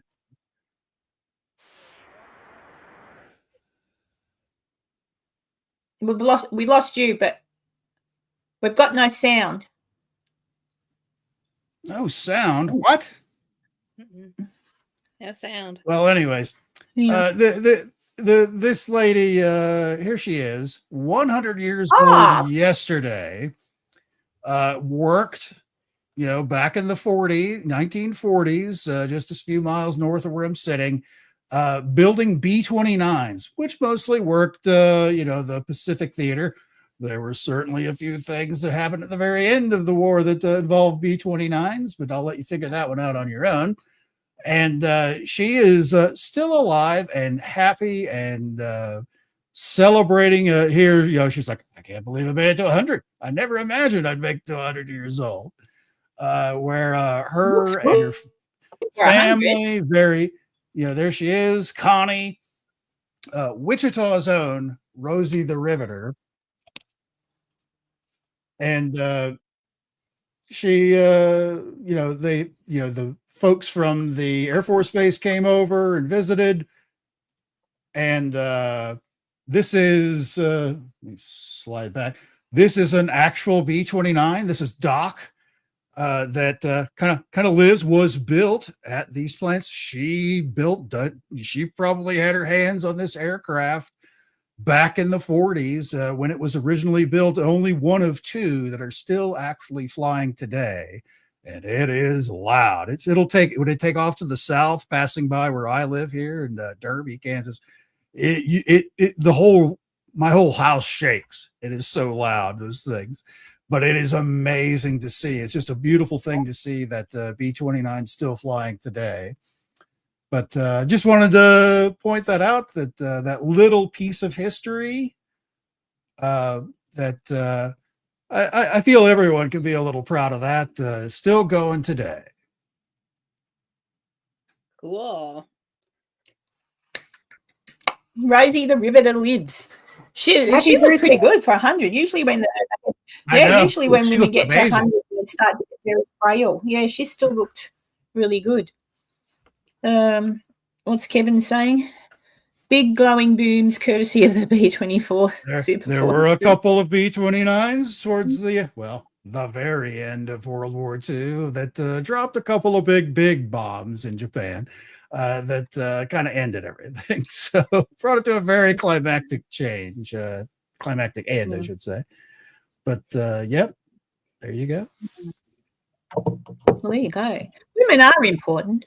I'm not going to say what I said to Enzo before the show started. I'd say it in private to my friends. But I don't want to upset too many people. But we were just discussing the roles of women, you know, in general in the forces and stuff like that. And women, we do have our place. Like, we can do that. And they did it. And we can do that. We can build things. Like, we can do all that sort of thing. Certain things we can't do, obviously, just because we don't have the big muscles to do it or whatever. But that's about it. I always say men come in very handy for opening up jars. You know, how many times we can do that? We can do it. We can do it. That's right. Oh, dear. No. Yeah. That was an interesting time. I mean, the women of America, England, Australia, like worldwide, really did hold down the fort incredibly well.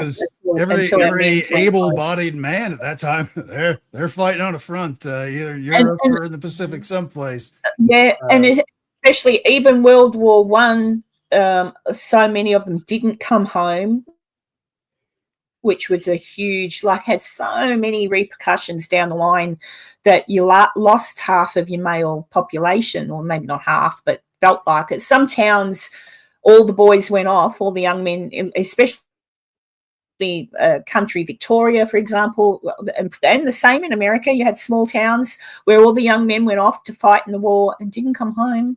And those towns in some ways died off because, crap, you know, what do we do? You know, so it was, I hope we never have anything. Yeah, I don't ever want to see a repeat of that sort of crap. Let's fingers crossed it never happens. Let's see what's coming. Women got the vote and prohibition for their services in the home frontier in the US in World War One. Oh, is that? Yeah, well, World War One, that was the same everywhere, wasn't it? The suffragettes, they were responsible for a lot of that too, weren't they, Taylor? You know, because World War One was the time when women were protesting and saying we want to be able to vote, like, worldwide. England, probably Ireland as well, definitely America. It was just a movement. And, yeah we do have the right to vote, you know. Thank God.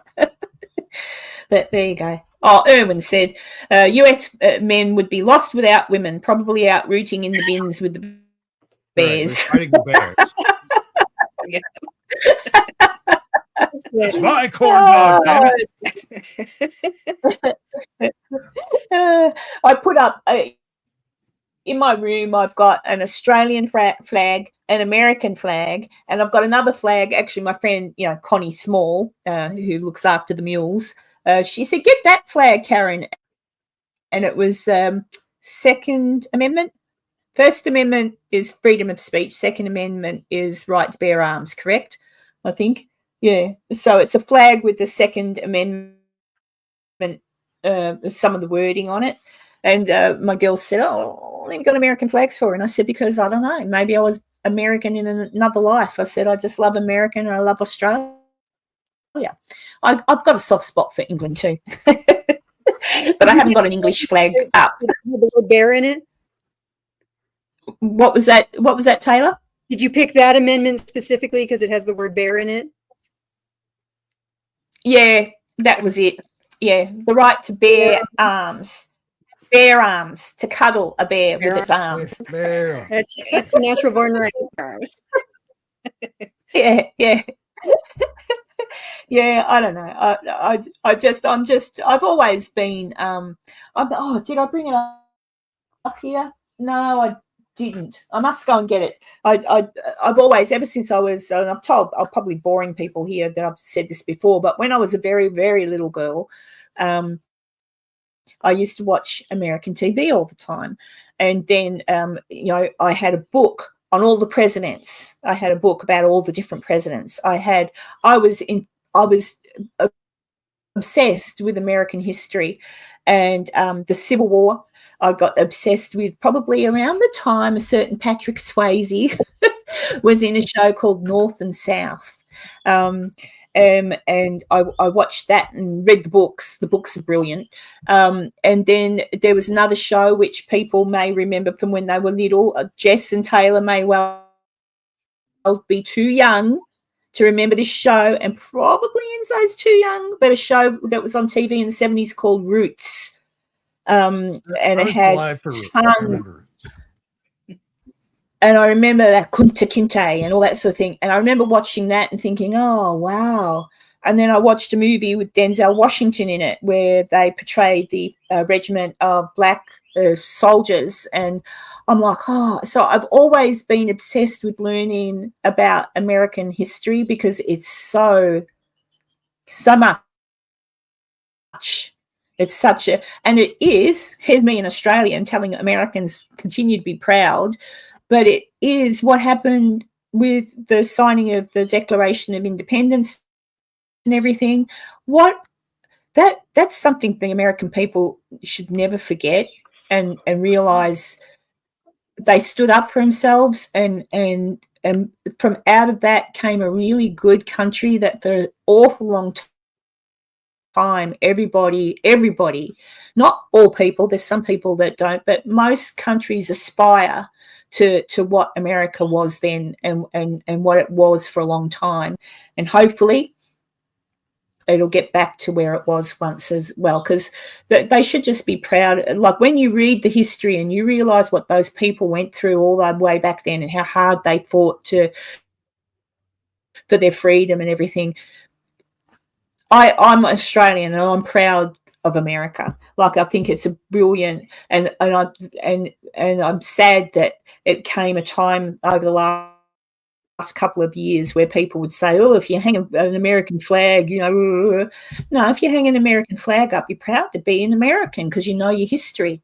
You know your history and you know all the people that lived and died and fought to keep the country free. So here, America, let's make it good again and like it used to be. And because Australia, for the longest time, most Australians here in the chat probably know as well as anybody else, we're like a mini America. Anything America does, our government follows suit. So Australia is a good country too. Like we are a lucky country even still. So, and after going to England and seeing England too is, in my opinion, just so beautiful. It's so beautiful, and again, such a rich history, which unfortunately is, needs a lot of work at the minute. Let's see what happens.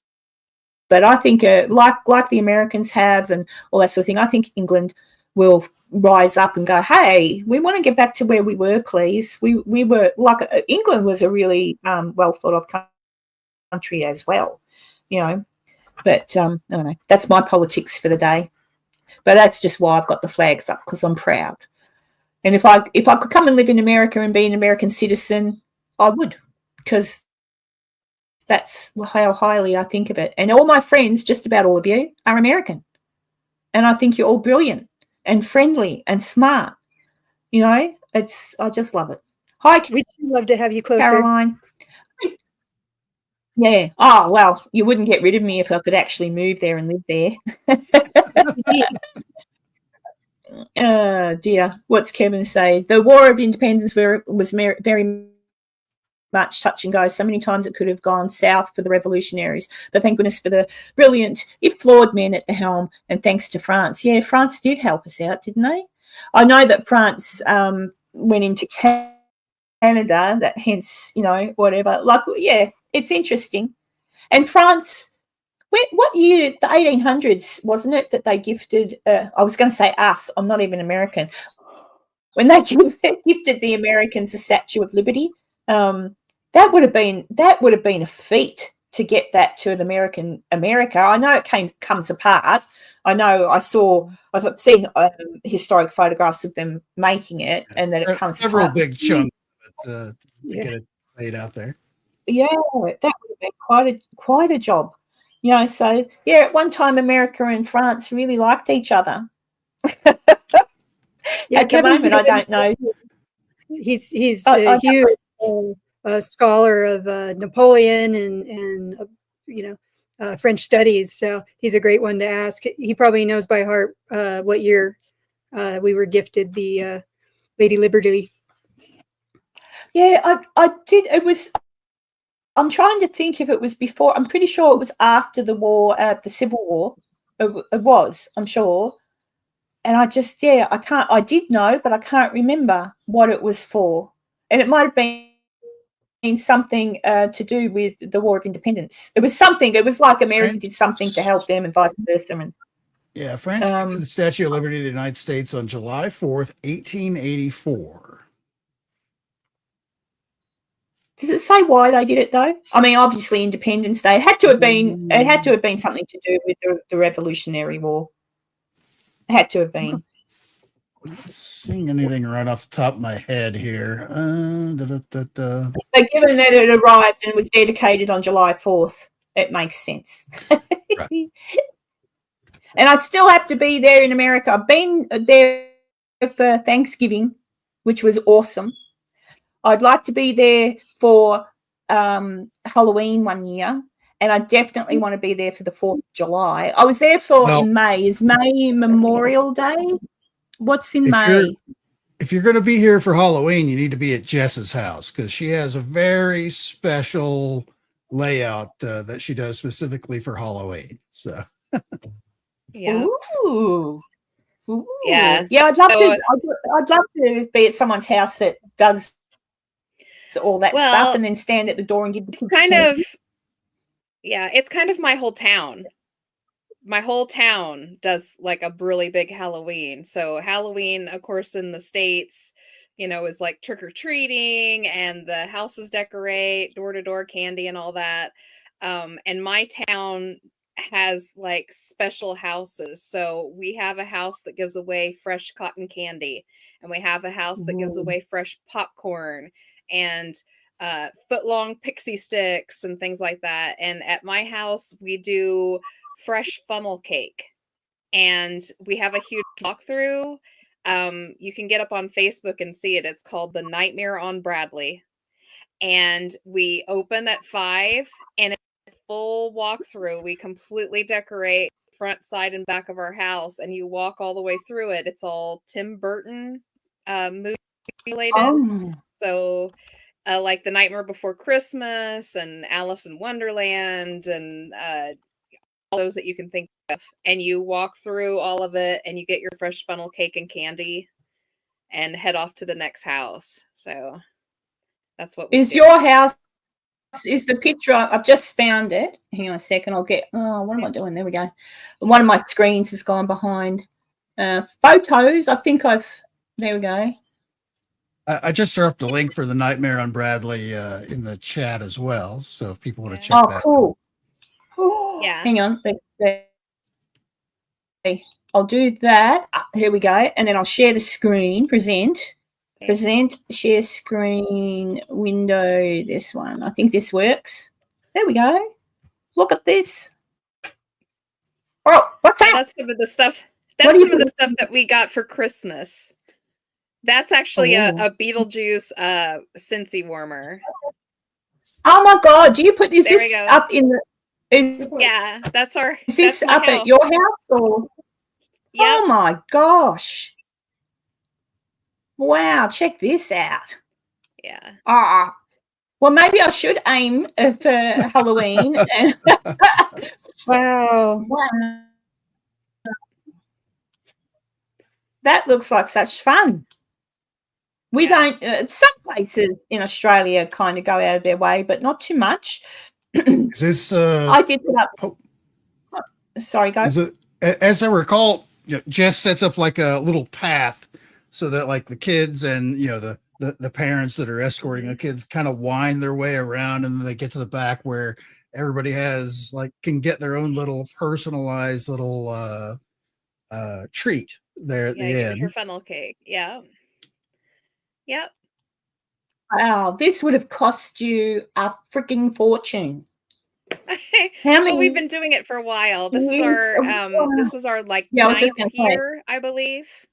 it's grown. I mean, Wow. we didn't, like just pay for it all at once. We've slowly No, I was going to added say, yeah. to it. Well, Yeah. let's be fair about the excitement. This didn't, like, a week or so beforehand, didn't you have a visitor at your front door? A week or so before. Who are you talking about? You had somebody you had a kid knock on the front door. It's like, are you guys doing the Nightmare on Bradley this year? Oh, yeah. Well, that happens every year. It usually starts sometime in September. We start, the street that I live on is the street that you walk to get to the elementary school, the junior high, and the high school. So we often have kids stop and knock on the door and ask if we're going to, uh, have it again. And we actually a couple of years started doing a big countdown sign that sits on our front lawn, and it starts in September, so the kids can see the days tick down when they come Oh, that's by. perfect. So, yeah, Because it's one day only for you, right? For the whole yeah, setup in there. It's hot. You set everything up on Halloween Day, and then, like, the following day, the 1st of November, everything's gone. yeah. Well, it takes us a week to set it up, but we don't open it to the public until Halloween night. We open at 5 and it runs until 9 o'clock in the evening, and then we shut it down. And then we try to have it completely gone by the next evening. So it's like it's a real treat for the kids because it's there and then it's gone, and then you don't get to see it again until the next year. And we change the path every year. And the big front feature, like you saw this year, it was Beetlejuice because that was the big movie out this last summer. So we had it Beetlejuice, and the year before that, we had a big Jack Skeleton that looked like he was breaking out of the ground.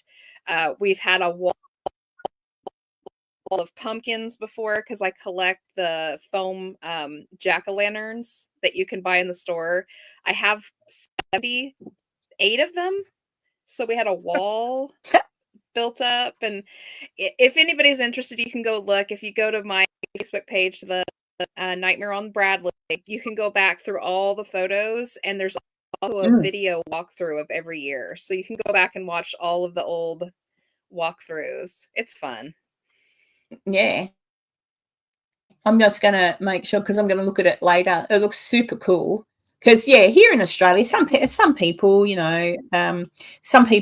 do it, but not all. There, Kevin just popped it up. So, yeah, as we thought, to commemorate 100 years of American independence. That was what our lady with the torch, isn't that what you call her, the lady with the torch? Yep, and Enzo's just put up the link for Nightmare on Bradley. Super cool, super cool. Yeah, super it's cool. fun.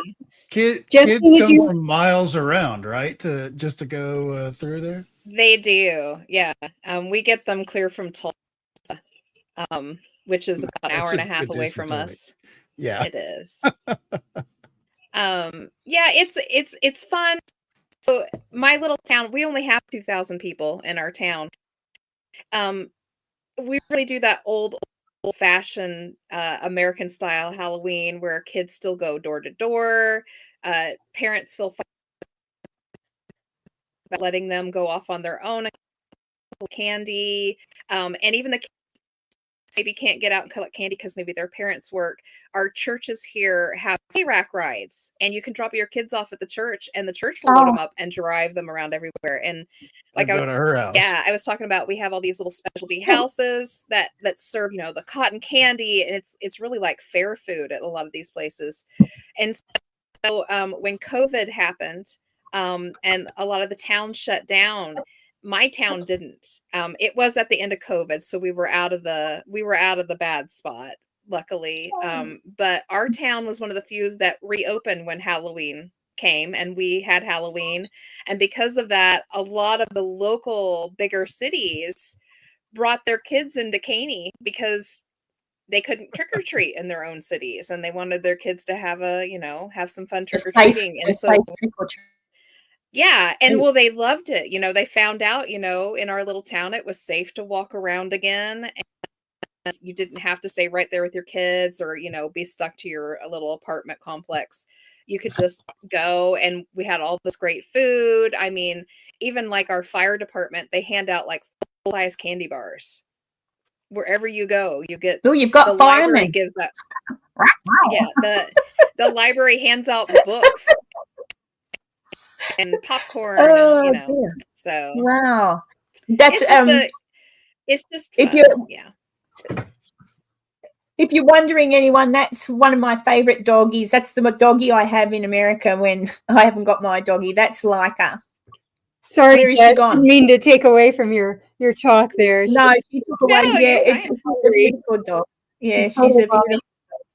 Yeah, come up Come on. here, Leica. Say hi. She's like, Look at that. look, isn't she beautiful? I'd sleep on the couch with that one. Leica, hello. What you Aw, doing? sweetie. She's telling me she's hungry. You can. Well, we're nearly done, so you can go feed her. We've only got a few Oh, she minutes got left. so many treats Oh, she's for beautiful. this. She's fine. Yeah, smart as a whip. Have you got pets, Jess? What have you I got? do. I have a cat. I have a really fat cat named Bronwyn who has an attitude. So she's And actually my Enzo dog doesn't have any pets. cat that she's latched on. Yeah. Yeah, I can't let her in my studio Kevin says while you rescued the while dog we're today. on because Oh, because she'll. Oh, well, she could knock. If you had her in the studio, she'll knock everything off the shelves. well, she's figured out. So I run a hard line into my laptop to make sure that I don't lose service, and she's figured out how to wrap her tail around it and pull it out. So if I'm not Little rat actively bag. paying attention to her, she'll like prance over and like look at me over her shoulder and then wrap her tail around it and yank it out. Yeah, she's a rotten cat. It's all right, Tanya. It's all right. If there is a fire in the street or anything like that, I've done that before. There's been fires in places where I've lived, and I'm not out the front to be a sticky beak about the fire. I'm out the front to see, ooh, fireman. Something about a fireman. Oh, dear. Karen always has a book of matches on her, curiously enough. It's Oh. So, Taylor, we're winding up now. So just thinking, I don't know, Jess, are you happy to come back again next week if you're not busy? I cannot come back next week, but I can come back the week after that. That's okay. You come back. Yeah, you've got an open invitation to come back. Oh, that's wonderful. I would totally be here, but I have family coming in from out of town that I haven't seen in a long time. So I gotta have a Look, little all family right time then. with them. We'll Pretty forgive you. We'll forgive you. And Enzo, of course, will be back here next week. I'm not sure if Taylor can, but if she can, she can. And Taylor and I are planning to do more together in regard to Virginia City history. And Taylor will let me know if she's available and when she's available next. And we'll pop up another live stream and talk about all things Lucius Beebe and Virginia City, and it'll just be something that Taylor and I'll do ongoing when Taylor, because remember, Taylor works full time and sometimes weird hours, so I'll work in with Taylor. But yeah, it'll be really good. And we want to talk about everything. Like, we'll talk about Lucius for a while, and then we'll probably talk about the Truckee River, like the railways, and we'll probably talk about different saloons and different people, and so people can get a little bit more excited. People still need to go to visit Virginia City. You'll love it. And if you don't, oh, well, I don't know why you wouldn't. If you love that kind of era, the Western, Old West, it's not, well, it is the Old West, but it's more whining town. It's not like cowboys and Indians, although they did have cowboys and Indians. Oh, I meant to ask, I saw something the other day. Someone was going crook because somebody referred to Native American as Indians. And I just wanted to say that when I was in America, I did ask some Native Americans what is appropriate. They all say they refer to themselves as either or, but they do refer to themselves as Indians as well. So there's nothing bad about saying Indian people. So I don't know, but that was just, I went into I got my, where is she? Oh, she's like, hang on, I'll show you. I'll reach for my American. Oh no, what was that? I went into a store where all the Native American Indian people make things. This is a handmade doll, and I got her, and they were the people I asked, "Where's your little tag gone?" Oh, somewhere I put her little tag. It's got the name of the lady who made her, but she's a handmade doll. Isn't she cute? Well, where did you get? And it was them. It was somewhere near you, Jess. Crap, because where was I? I was in Tulsa, but we'd driven out of Tulsa. So it was. I was gonna say she's she's a ribbon dancer, so she's a plains dancer. So she was probably Delaware Creek, somewhere around in there. Yeah. So it would have been like the Tulsa area. Yeah. Yeah. And she's so pretty. I saw her and I went, I've got to have you. And she had the lady. I've got the tag somewhere. I'll have to find it. But I kept the tag because she's a handmade doll. But it was them that I asked, because I just asked questions. I figure, well, I can't be the only one with a stupid question to ask. But they said, yeah, it all depends on how you say it as well. Mm-hmm. That's what they said. Same as here in Australia. That used to be that people would say, oh, Indigenous. You say the Indigenous Australians. But Indigenous Australians get really annoyed and say, no, we're Aboriginal. That's what we are. So it's interesting. But I don't know why I brought that up. Oh, yes, I do. But anyway, it doesn't matter. But I would just say, oh, I loved it. I also got a beautiful, hang on, I'll show you. Give me a second. Go over there. I'll be right back. Give me a second. Well, Karen's bringing that up. Yeah, she's absolutely right. Virginia City was a mining town. Of course, we've got that great Old West flavor that we've all seen on TV. That's great and wonderful, but it's not cowboys and Indians as we know it.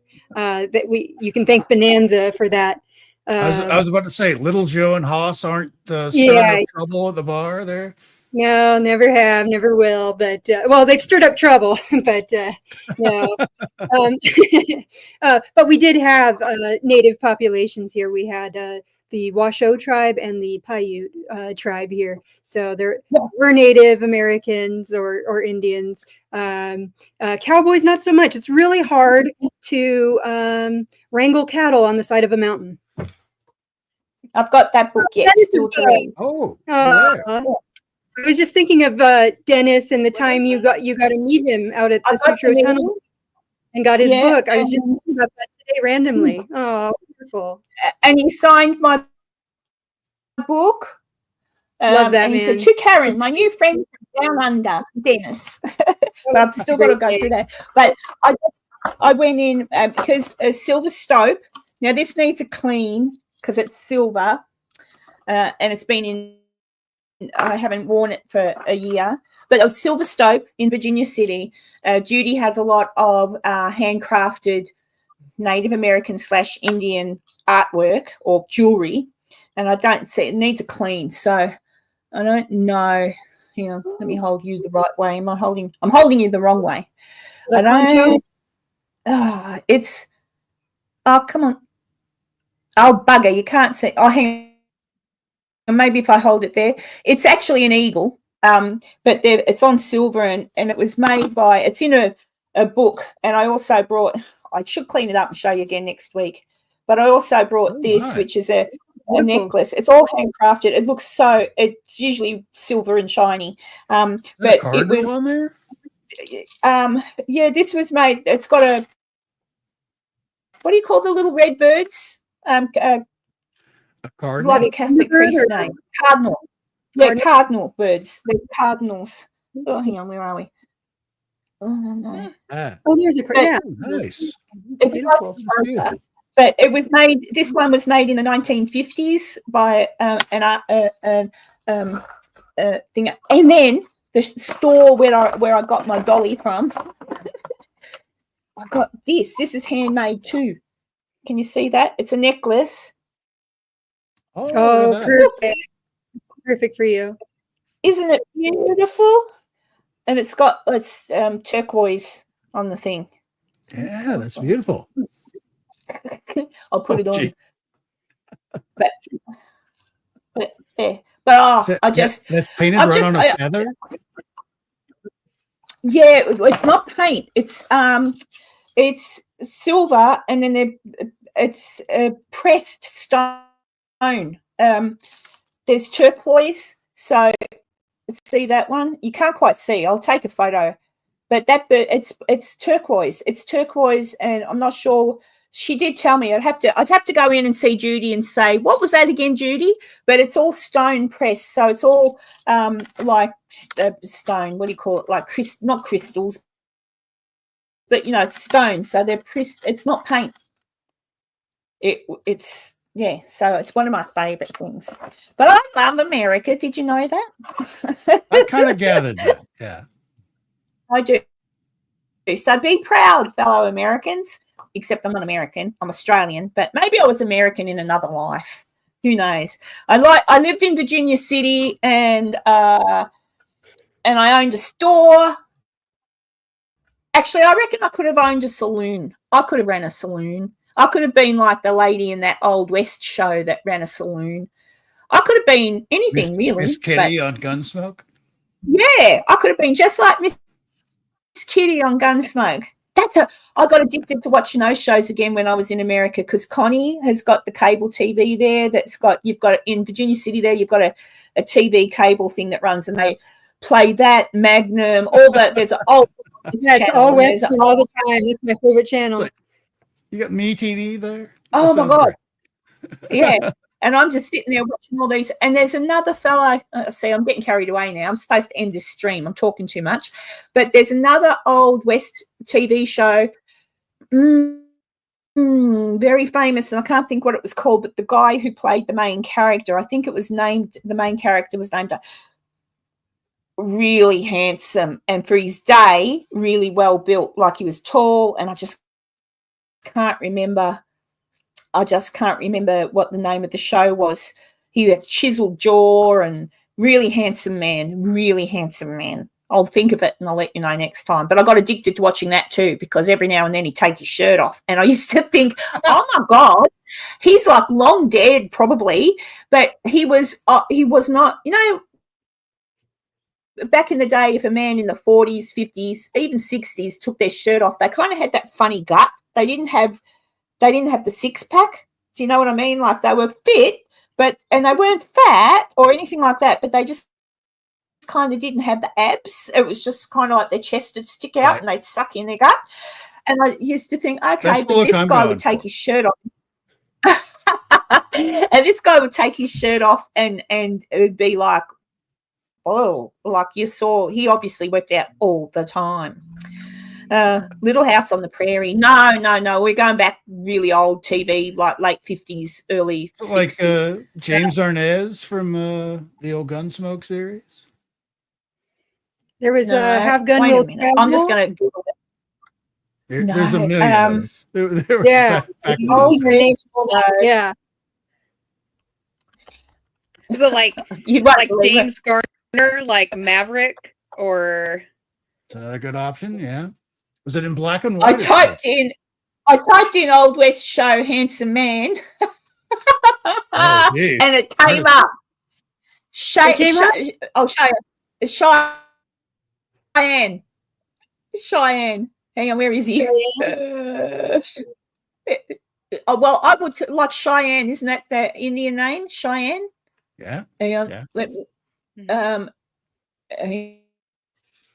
I'll just.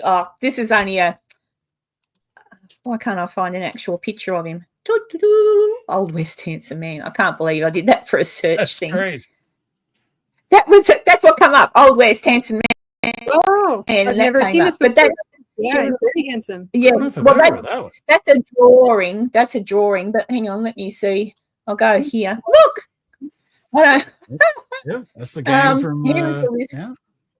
Yeah, I used to watch all these shows anyway. I especially loved there was another show with oh my God, this stupid mouse.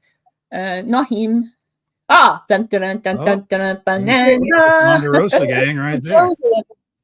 Oh, I used to watch that. That's what's his name? Maverick. I used to watch Maverick. Lone Ranger. James Garner. Have Gun Will Yeah, that's a good one.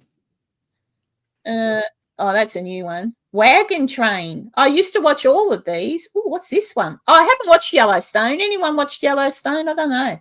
Rawhide. Used to watch Rawhide for sure. There he is. See, that's a better picture of him. Isn't he good looking? You should see him with his shirt off. Well, you think the horse is also equally good looking, I would imagine. The horse is equally good looking. Anyway, there you go. I'll stop gushing now. Clint Walker. Thank you, Tanya. Look at that. Wow. Yeah, but there you go. Tanya says I would be a madam in the olden days. I don't know. I'm a bit of a prude, really. I probably would have been someone's wife who just washed all the clothes and made meals and made sure everything was on the table when he got home from working a hard day at the mines.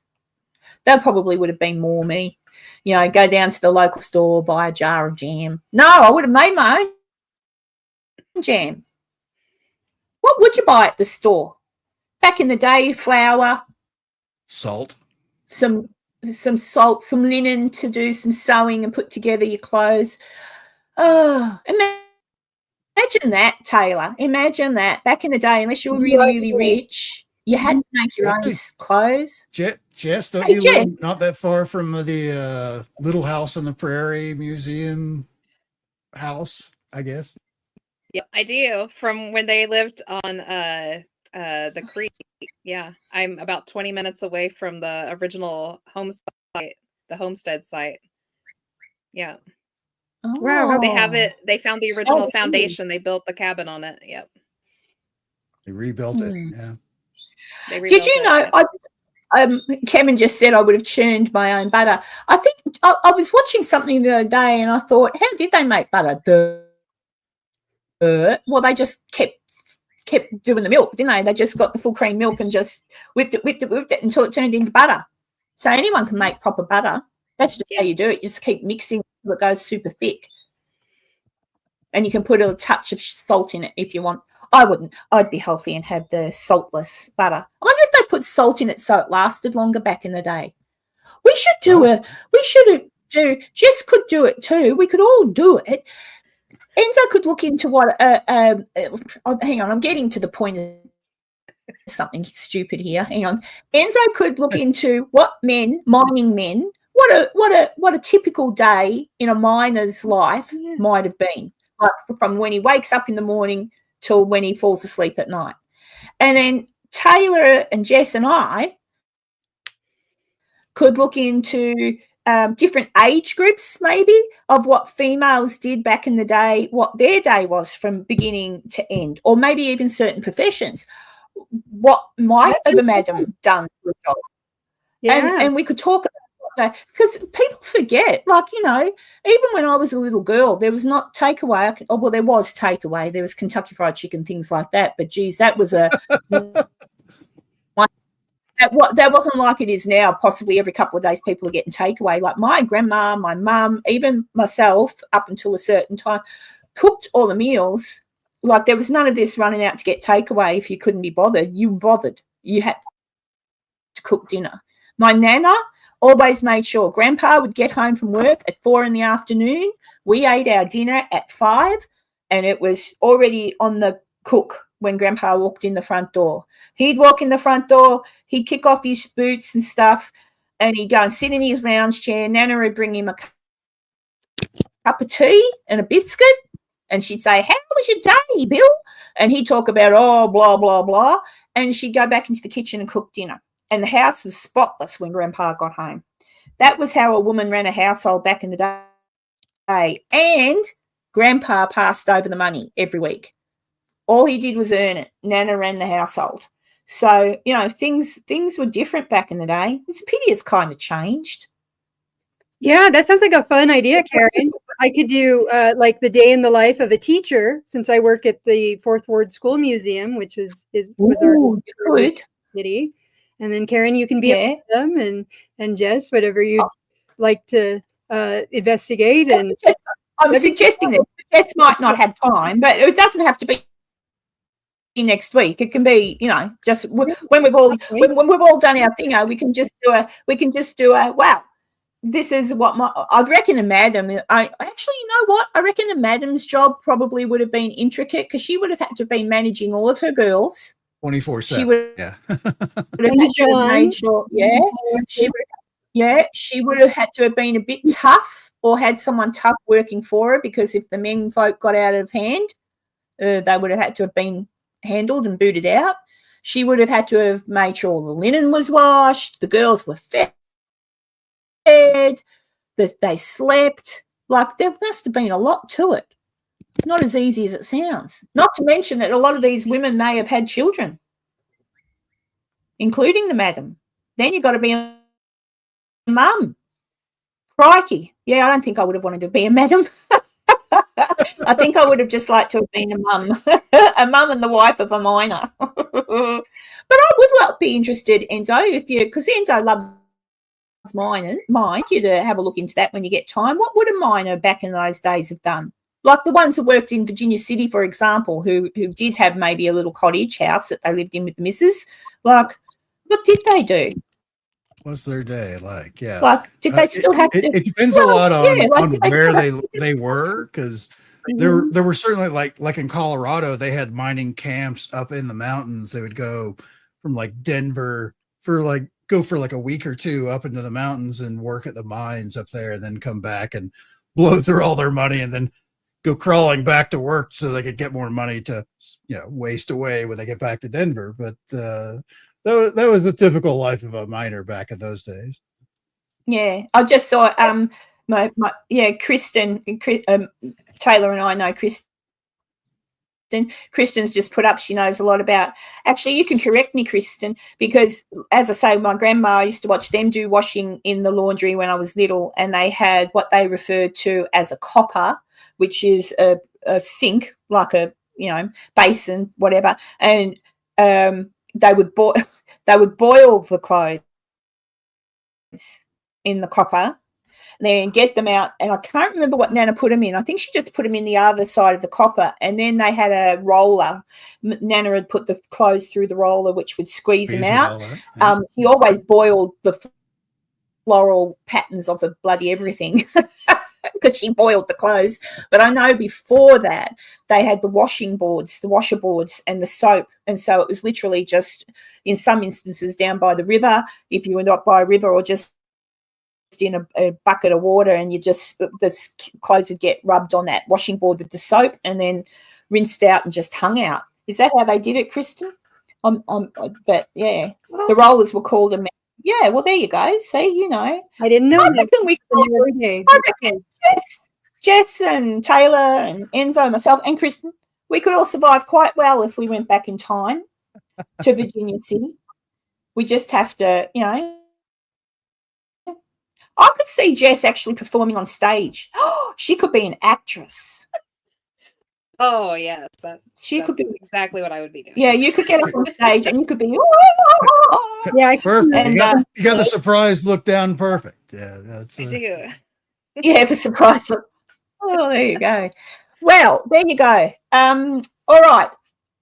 I'm over time, but that's okay. We've had fun. And sorry if I rambled on too much and told Americans why you should be proud of your country, but you should. It's a beautiful country. And I will be here definitely next Friday with Enzo. We'll see if Taylor can pop in. She will if she can. Jess won't be here because she's got family commitments, but that's fine. She'll be here the week following. So I'll make sure I grab someone else to be or Enzo, you could, or even Taylor, if you can think of anyone that might like to pop in and be with us next week, that would be all right. We'll talk through the week anyway. But I like these little hangouts. If I talk too much, you just got to tell me I'm talking too much. You're talking too much. Enzo. Yeah, there you go. Asshole. All right, this has been super fun. Guys, Taylor, don't go anywhere. I'm just going to say goodbye to everybody, and I can't talk to you because the outro takes over, but just wait 27 seconds, okay? And everybody else, I'll see you next Friday, and maybe before, because I'm getting back into the swing of things now, so maybe before I'll pop in for a quickie. And have a wonderful weekend, and thanks to everybody in the chat through questions and all that sort of thing. And I don't wanna